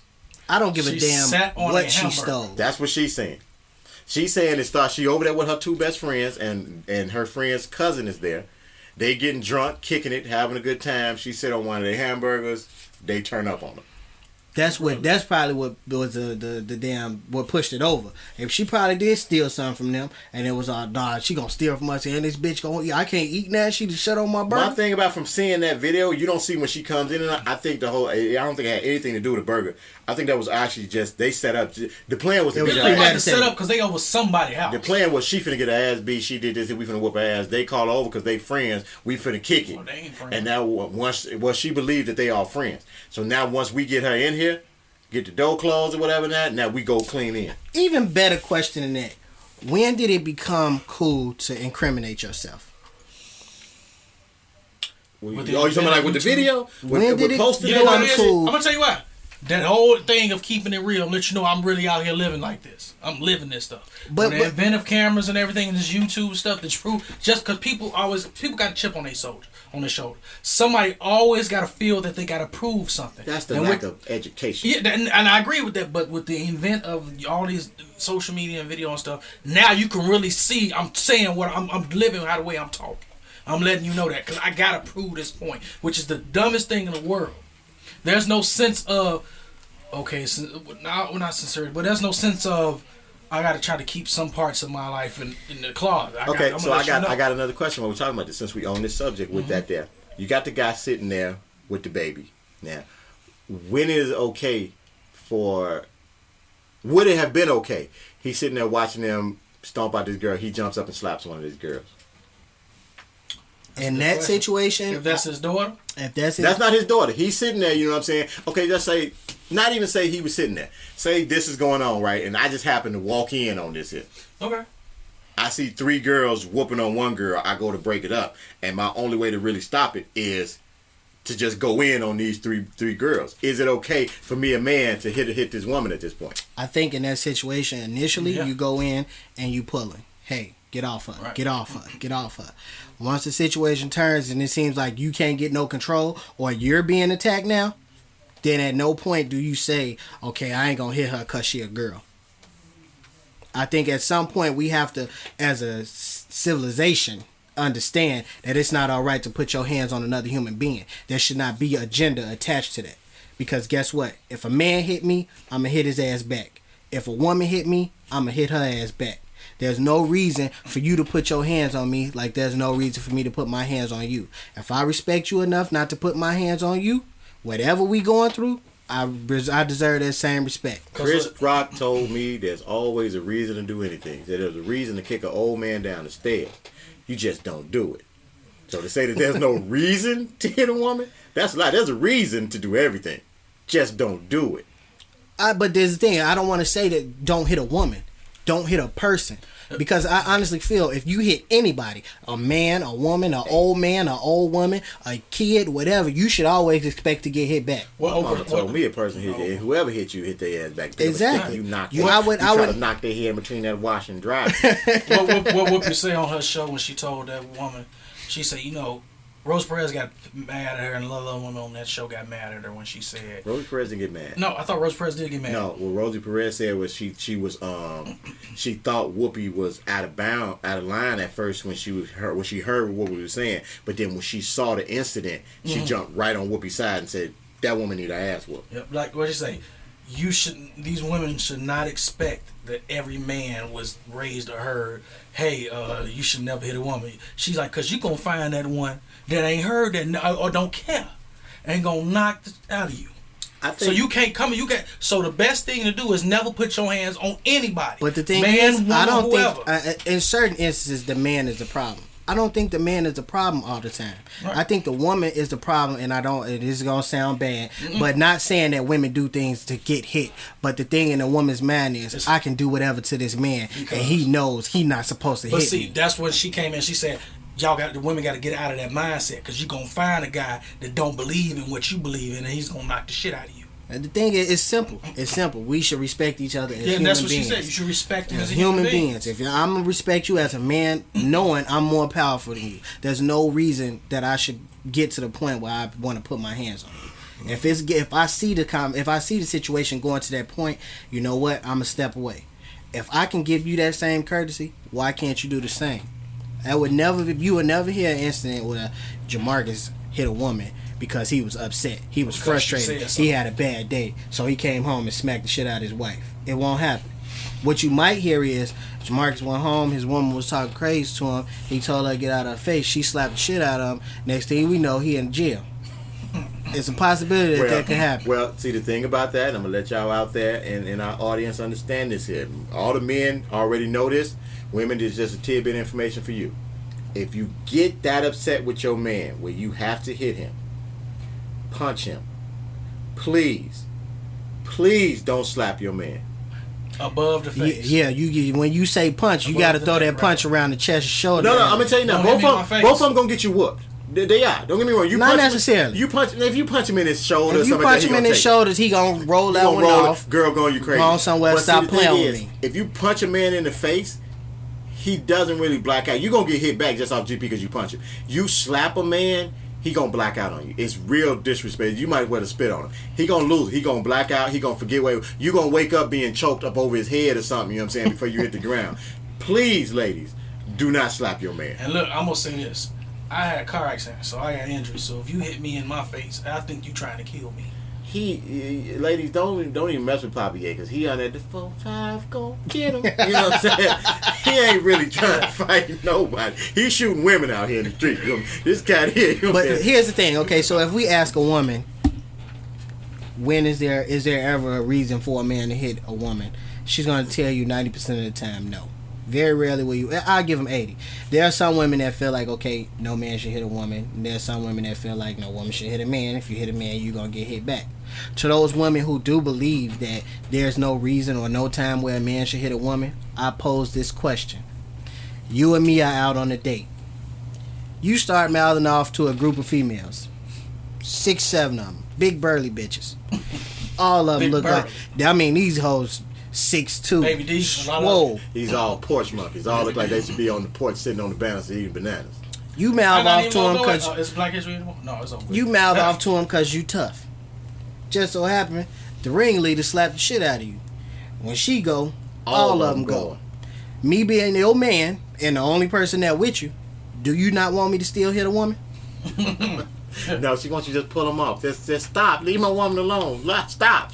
So now both of us got to get our ass whipped. That's what she wants you to do. She wants you to just lay on the ground and cover her up and just let them whoop you. If you my woman and these big burly just start fighting you, I'm throwing punches. Any woman in my life gets attacked by another woman, I'm going to fight with her. If it ain't one-on-one, you know what? If it ain't one-on-one. If it ain't one-on-one, I ain't shit. Because if me and my woman together, you do that. 7 bras standing over there, you mouthing off to these 7 big ass bitches, and you know it's just me and you finna get that ass whooping. No way. I'm gonna sit. No. Oh, I'm gonna sit there. And you gonna take a couple of them. You gonna take a couple before I reach in there and pull you out. Don't get me wrong. I might go in there and knock a couple bras out after that. But you gonna take this. You gonna get some of that L first, because you need to know to shut the hell up sometime. Nah, you don't get that L till we get in the car. No, because I can't hit you. Yeah, you can't hit her. Guess what? The rules is different. Me and you go somewhere. 8 dudes over there, you know what I'm saying? You go in on them, I'm with you from the jump. The first one throw a punch, I'm throwing a punch with it, because once that's over, I can beat your ass later and let you know that you put us in a fucked up situation.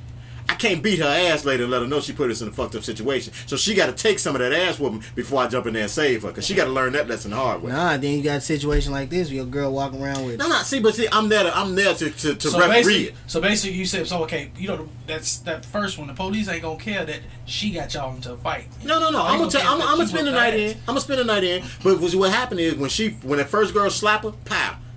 I'm talking to guys. Oh no, the guys. Police ain't gonna care that, like you said, she gonna get that ass whooping after y'all. No, No. I said I can't whoop her ass. That's why I'm gonna let them the go. guys. That's no. No, I heard the girl part. I'm talking about the part you said about the guys. So you mouth your mouth. You said something about you mouth your mouth with these guys. No. What Saying I'm if saying me is, and him had if went me, out. if me and my man go somewhere and he Gotcha. talking crazy to these guys, as soon as it go down, that first guy swinging at him, I didn't hit that first guy. I have to go because I can rock. Because now afterwards, I got the opportunity to beat his ass. I can let him know you put us in a fucked up situation. Now I can take care of you later. With my girl, I can't jump in there and save her from that ass whooping. You know what I'm saying? Right, Don't right. let them go. Just go ahead and knocking bitches out, and then later on, I got to sit here and just fuss at her because she not gonna understand the situation she put us in because you my man, you supposed to protect. No, she gonna take a couple of them shots. I ain't gonna let her get stomped out. You gonna get your ass whooped. Look. I ain't gonna let her get stomped out, but she gonna get a little bit of help. She got to help. You know what I'm saying? Help! Jump in there. You know, I'm gonna be over there. Hey, leave my woman alone. Hey. That little fake blood is doing Right, like you know what I'm this. saying? Then after she done been bounced around a little, she ain't finna come home with no broke up bones and fractured. I'm gonna get in there, you know what I'm saying, and put an end to it. But when it first start, because if she see that situation, you know you couldn't fight them 7 brides before you said anything. All those big baby D looking ass bitches. So you knew that was, so you went into that situation knowing, yeah, my man, he ain't finna let nothing happen. No, because see, you can't preach both sides to me. You can't tell me, you know what I'm saying, hey, you ain't supposed to be hitting no woman. My man, great, he don't hit woman. Then you go Look over at it there. like this. You go in there and them burly bitches whoop both of y'all asses. Hey, that's not happening. I'm just saying, you got, hey. Hey, guess what? The 4-5, forget it.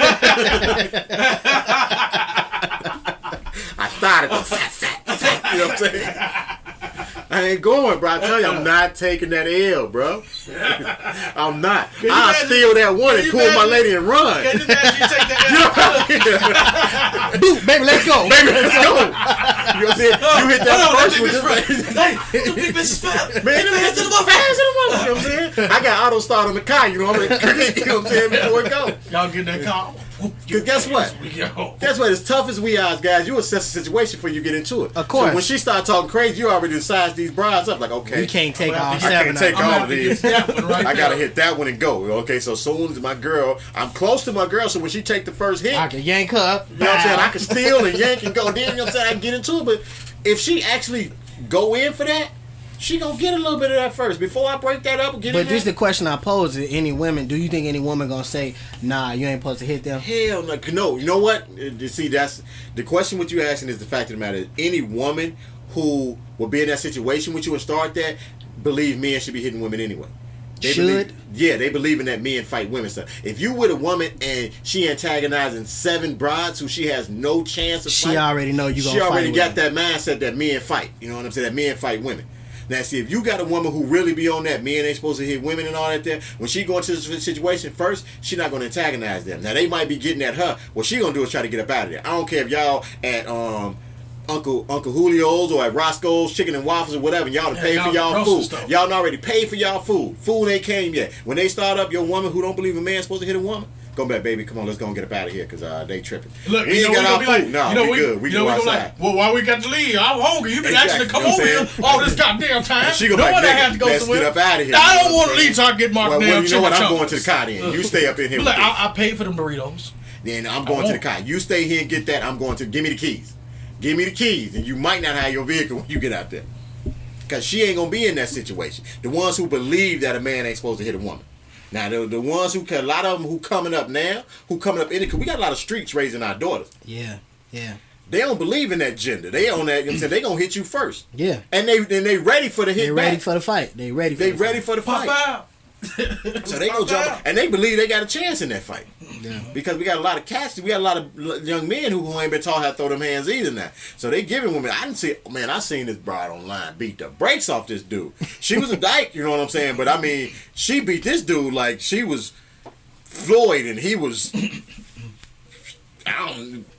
Diego Corrales or something. Call the 2 wheels. Man, she whooped this. I mean, Call the truth. I felt bad for the dude. I mean, I'm like, damn, somebody need to break this up. Somebody need to stop it. Help him. But What the hell? Hell!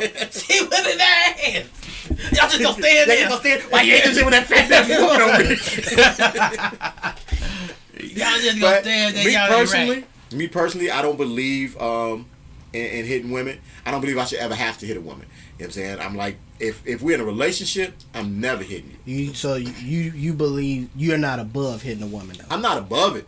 I mean, to see, and then the thing about that also flips too. I'm like, not a dignified when I was a shorty, you know what I'm saying? I didn't believe if you were in my family, you didn't have no gender.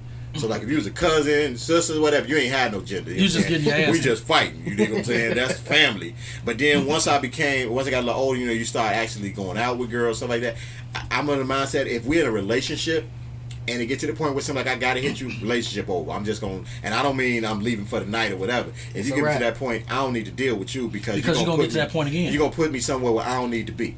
Outside of that, I will try to remove myself. If it's somebody I don't know, like if I'm somewhere and some little female, she popping off at the mouth, what she gonna do? I try to remove myself from the situation. As long as she don't come put her hands on me, I'm kind of cool.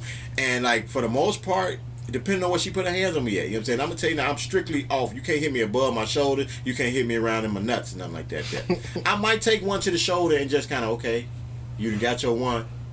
Moving on. Take your ass on now. Take your ass on now. I done gave you one. Gone. But take your ass home, Felicia. Right. You know what I'm saying? I ain't no man. I ain't that these being out here. I'll whoop your ass. But take your ass home.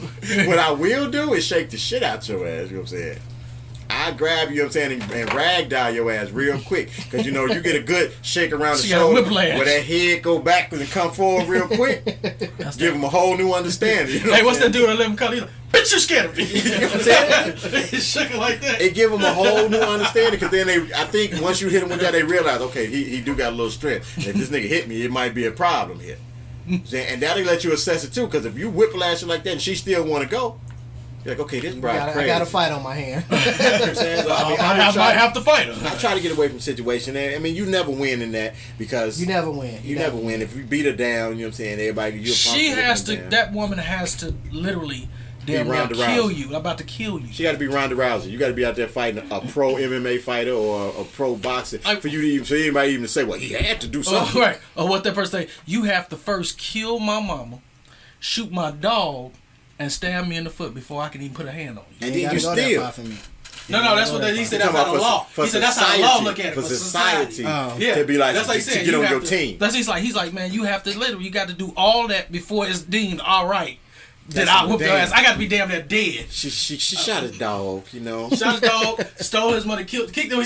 She shot his dog, kicked his mama down the stairs, and stabbed him in the foot before it was okay. I guess it was okay for him to slap him. Right, and it's just a slap. Do you feel that you're above hitting a woman? Do I feel that I'm above hitting a woman? I would never want to be put in that situation, but I can't say that I am. I wouldn't hit her. I wouldn't just go out because you said something. I ain't that type of guy. But I honestly feel that, like I said, I'll give you one chance. If you hit me, I'll give you one chance. And we actually had a discussion last night with my mother-in-law, sister-in-law, and my girl. And we were just talking about it. And mother-in-law was like, hey. Never listen to that shit. And I know that. I don't care what any mother-in-law tells men. I know that. Especially young men. I know that. I don't give a damn how cool you get with your mother-in-law. That she will never be on your side. But she gonna smile in your face, tell you everything you want to hear, and the minute you leave, she gonna talk shit about you. She is never on your side when it comes to her daughter. That's just like your mama ain't never on her side. But that's family though. It'll never happen. But that's family though. I'm gonna tell you. But they gonna make it sound good. You gonna think, yeah, man. When I go in here, I tell her this. Family. My cousin told, not these two cousins here, but my cousin told me he loved my lady, man. She the right one for you. You should marry her. I love her to death, man. She on the team. But the minute you break up with her, I kill her and bury her in the backyard if you tell me to. But see, that's how I am. I roll with you as long as they cool with you and I might like. But once you say I'm done, we done. Ain't no we. So, it's different when you got the kids with them and stuff because you got the kids. Are you above? Are you above hitting a woman? In case it wasn't obvious, no, I'm not. No, I'm not. And it's not to say that I'm just gonna go out here big bitches. Right. Yeah, it's not to say that, but in the same sense, I believe that we are humans. I respect women enough not to go and put my hands on them out of frustration or out of anger or whatever it is. You know what I mean? I want to put my hands on you for love. I don't want to put my hands on you to fight. If I'm gonna give you that respect, I expect the same. If you don't respect, we already engaged. Found out earlier you ain't putting that dick in nobody. Yes, I am. If you ain't gonna respect me enough to give me that same, one, I know that I don't need to be with you. You know what I mean? And two, that let me know that you ready for whatever comes. Because 9 times out of 10, I've explained this to you. If we get into a point where it's like, okay, you know what, this might be serious, sweetheart, there's a few ground rules we need to lay out. I will never disrespect you in a way where I have to put my hands on you. You know you what? should not. You know what? I think that's the wrong thing to tell a woman. Why? Cause some you know what, some women. But think that, you gotta, first of all, you gotta let me finish, because it's like, okay, sweetheart, I'm not gonna put my hands on you, so I expect you not to put your hands on me, because I am not above hitting a woman. So if you put your hands on me, I will hit you back. But see, the thing about what you're saying is, I told a female once that I would never hit you, because I think one day we got into an argument, and when I voiced my anger, I could see in her face that it was something there. So later on, when we calmed down, I asked, "What the hell was wrong with you earlier?" We talked. She's like, "Man, I thought you finna hit me and whatever, and I ain't finna take that hit." I'm like, "Oh no!" I'm like, "Look, if I ain't never got to put my hands on you. If it get to that point, you know what I'm saying? As long as you don't hit me, I ain't put my hands on you." But now in her head, now it gets to the point where I can say whatever the fuck I want to say, and this nigga ain't gonna hit me. But the thing about it is, words don't get me to the point where I want to fight. Right. If you say something to me, I'm dirty. I fight fire with fire. So guess what? If you say something crazy to me, I got thicker skin than you. I always feel that way. I have yet to meet a woman that really said something to me where it's like, damn, okay, I'm gonna beat your ass because you hit me in my core. I ain't never felt like that. If you say something dirty to me, best believe I got a comeback, even if it's not true. I'm gonna find something that's gonna hurt your feelings. Your mama was also something wrong. Say, your little pervert ass. How you want to do all day is listen, look at porn or something like that. It don't sting. It sting. I would like to it sting, but it don't get you to the point where you like me and your mama. It don't get me to the point where it's like it don't get me to the point where it's like, you know what, I want to fight you. Like nothing. I mean, like in order for you to say, like, you would have to say like, yeah, I kill your baby or something like that for words to get me to the point where it's like, okay, bitch, I knock your motherfucking head off. But words, like, I you gotta understand, I sit back and talk shit with the worst person to talk shit to. I've had the worst things said to me. You know what I mean? Like I've been in school. I'm short. I'm dark skinned. I got a big ass nose. I done heard everything you can hear. I've gained thick skin. Like it's really not much you can say to me to make me want to fight you. Like you can call me whatever you want to call me. You can call me a dumbass. You call me a bitch. You can call me a pussy. I'm not gonna want to fight you off of that. I don't get moved by words. I get moved by actions. So if you really take it there, you know, you get to the point where it's like, okay, you know what? I'm gonna put my hands on him. Then we gotta fight. I'm gonna tell y'all now that we gotta get our live stream going, because right now, all the while Jay talking to y'all, he got the hands. You know what I'm saying? They're like, I'm telling you now. You know what I'm saying? I'm about action. You know what I'm saying? Put that hands on me. She swear to God. I wish. She don't get touched. I wish a bitch would. Because she over here reaching, and I'm gonna let her feel what she reaching for.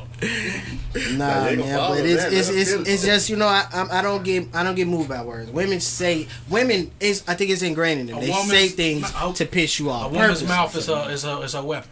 I think they do that, especially when they're upset. They do things to piss you. They do say things. To piss you off purposely. They gonna say what they know gets to you. You know what I mean? And that type of shit, you'll look at it. Me personally, like I look at it and be like, oh, that's the best you get. You said that last week. You know what I mean? Well, like, it take a lot, man. I got against it when they say, you know what I'm saying, talking shit. You say something to me, I'm gonna hit you back real quick.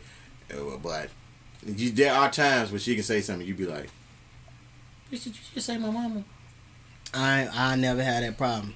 I don't think I ever had that. I haven't met the woman that would give me that problem. Like I would never disrespect my lady's mother, and I'm a mama's boy. She knows. She won't disrespect my mother either. You know what I mean? And it's not even just because I'm a mother's boy, but her and my mother are at a point where it's like she wouldn't cross that line, and I feel the same way. I don't want to speak for her, but I don't feel like she would cross that line. I feel like my woman got more respect for my family to do that. And ain't no respect in a fight. I disrespected my when you with somebody I disrespected you love, my baby mama. Ain't no respect in a fight. Yeah, but when did you do that? But first of all, the disrespect at that point was because you were never respected by her. Mm-hmm. Period. From day one, you were never respected by her. So there, you got. Well, I was when I was 12. Give respect. You got to give respect to get respect. Mm-hmm. So if you don't respect me 9 times out of 10, guess what? Whatever I say come out my mouth, I don't give a damn how old you are. Because this is something that I want to bring up next week during the podcast. But old people, prime example. Oh yeah, I got some stuff to say about old that. people do not respect young people. Period. They We feel like they got can we say, got an old person right here that could even spit on that. nah, he ain't. He OLE. He ain't OLD. I'm not old. I'm old. I'm OL with the apostrophe. He ain't OLD yet. You know what I mean? But all the people, they feel like they can say whatever they want to young people, and you can't say nothing. We can't back. get into this. If you want to talk about this next week, we're gonna leave that alone. I got a great story. If you're gonna talk about that next week, leave it alone right now yeah. because we talk too much. We'll jump right into that. Because I got a great story for that next week cut too. This and just saying record it for next week, and it's gonna go because I'm already ready to fire off into that. Oh, I got a lot to say. I'm already ready to fire off into that. So now we want to wrap up with this beating on your girl stuff. But first of all, let's just not beating on no girls. Not keep talking, beat your ass. We want to wrap up on this not being above hitting the bitch. Bitch. Leave that on that. So as everybody has come to find out, yes, the Almost There crew smacking bitches. You know what I'm saying? Not. Now, right, that's gonna be the title for this. Almost There Cruise. Smacking bitches. That sound like an album coming up. Almost there. Smack it home. All right. Put your hand up like this. Don't nobody believe in beating on women, but don't nobody believe in getting beat on by a woman either. And that's it becomes because there's really no recourse for it in society. If a woman beats your ass, just look at Ray J. It's funny. You get the bail out and pay a Look lawyer at Ray fees. J. It's funny. Look at Don't Solange. leave. It's funny. Don't leave. But He if beats things you, change, leave. and it's on the other end, which is definitely a topic we can talk about next week too. If it changes and it's the man beating on, if Jay-Z hits Solange back in the elevator, he loses everything. And what dude said? He said she didn't get Hard Knock Life, Jay-Z. Nah. She got the blueprint, Jay-Z. She didn't get the blueprint, Jay-Z. She got Def Jam President. Jay-Z. You know what I'm saying? What's the last album he came out with? Where he supposed to been grown up? That was Kingdom Come, right? Yeah, she got Kingdom Come, Jay-Z. Yeah, she ain't. But that's another story also. So, with all that being said, women, keep your hands to yourself. People, keep your hands to yourself. yourself. Not women, not just women. I gotta say this too, because I'm not above fighting kids. Y'all need to keep y'all hands to yourself too. It all depends on how old we talking when we say kids. I don't have an age. I will fight a teenager. I'm not above that. I'm talking These about teenagers nowadays. They ain't fighting. They coming out with the 4-5. Yeah, I'm talking about even them little ass badass kids you see in them stores. I don't fight. to No, cuss. you don't gotta fight. But you I just fight push them them. over. That's a fight for me. Knock him over. Look, He like, look, something wrong with your look, baby. He look. always off balance. Your baby but sure love Captain Crunch because he just fell right into the cereal aisle. Just push his ass over and keep walking when you push him. Don't stand there and look at him. Push his ass down and keep on moving. Look back like, what the hell Like, happened to what's wrong with Shorty? that little shorty? Why you on the ground? Or don't even put your hands in. Walk past him, sweep his ass. You know what I'm saying? Let him hit the ground. You know when he hit it, his hands hitting. You hear that sound? Where everybody say, "Oh!" And then this baby just be looking for a second. Right. Like, I don't know what the fuck just happened. Like, you see And then they hit that. I bet you they leave your ass alone. You come back around, they gonna get the fuck out your way. Yeah, and on that note, people, I think that would be all. We're signing out. Like, we'll wrap it up. We'll wrap it up. But it's something that they need to do, though. After we let them know where they can find us. All right, cool. Y'all can find me as always everywhere as Focus One. That's Focus One at Gmail, Focus One at Facebook, Focus One at Twitter, Focus One at Instagram. Please spell out, FOECUZED 1. Focus One. That's you, your boy Smoke. You can find me on Twitter at slappinghoes 5'4". No, I'm sorry. At 5'4" and slapping hoes. at Papaya, Papaya, not papaya. You can find me on Instagram at Papaya. You can find me with my government on that Facebook at Daniel D. Jones. Xbox, I'm still looking for that crew. I got a couple people to join in with the Grand Theft Auto crew. That's Game On Radio, the #1. Just hit me up. And Shakir is the boy Jay. You can find me on Twitter at IM_King_J. Xbox Live, you can find me King J 1987. Apologize to the fans. I still have not gotten that Facebook together, but it's a work in progress, and I definitely will have it up pretty soon. Also, follow the crew at Facebook is the Almost There Crew. Mm-hmm. Instagram is the Almost There Crew. Twitter is at the Almost There Crew. Email is almost there shy at gmail.com. So send us your emails. Check us out on Facebook. Follow us on Twitter. Leave us your comments about what you think. Next week when we come out, it's probably going to be a little different format. We're going to have a couple other segments we're going to get into with y'all. We want some things we're going to do with some audience feedback. Like I say all the time, I tell y'all, fuck with the crew, man. Rock with the boys. And to kind of piggyback off of the Almost There Shy, it's not SHI, it's not SHY, it's CHI. Yeah, like Chi-Town, Chicago. Mm-hmm. So Almost There CHI at website is in development. It's actually up. We're just waiting to get some more content on it before we start giving y'all the address so y'all can hit us up. Mm-hmm. So for right now, check with us on Facebook. Check with us on Twitter. Are we gonna do Instagram? Y'all wanna do Instagram? Yeah, we'll do Instagram. We'll definitely do Almost That page. Okay, we're going to do Instagram also. So rock with the boys. Anything? Oh, I'm sorry. Check out my man Noah. He is on Instagram at. What is that? That's Instagram, right? That's Twitter. I'm sorry. He's at Twitter at Lord LORDE _ dark skin. That's his name. I didn't choose it for him. And he's not even dark skinned, really. You know what I'm saying? And we told y'all, if y'all want to see how he look, just Google Frankie Lyman, and you're gonna see him. So now on Twitter he is at Lord LORDE _ dark skin. On Instagram he is King _ Noah _ next week we got a new member to the cast we're gonna bring in. Also let y'all know who our sound man is, and we probably gonna start getting our credit game up. So on the YouTube site y'all get to see some of this and stuff too. Y'all can see the names with all the information. So I know we go through it kind of quick when we talking to y'all, so y'all be able to actually get in touch with us. Talk about being long-winded. Fuck all that. What do we have to tell the people to do? We got to get out of here. So before we get out of here, we want y'all to tell a friend. Tell a friend. Tell a friend. Also, please like, subscribe, and favorite our videos. Please, please, please. The more support we get, the better the production will get. The more we'll be able to give y'all. And the more we can make an Indiegogo we need your help. We broke. On that note, signing out. Till next week, Almost That Crew. Holla at y'all later. Peace.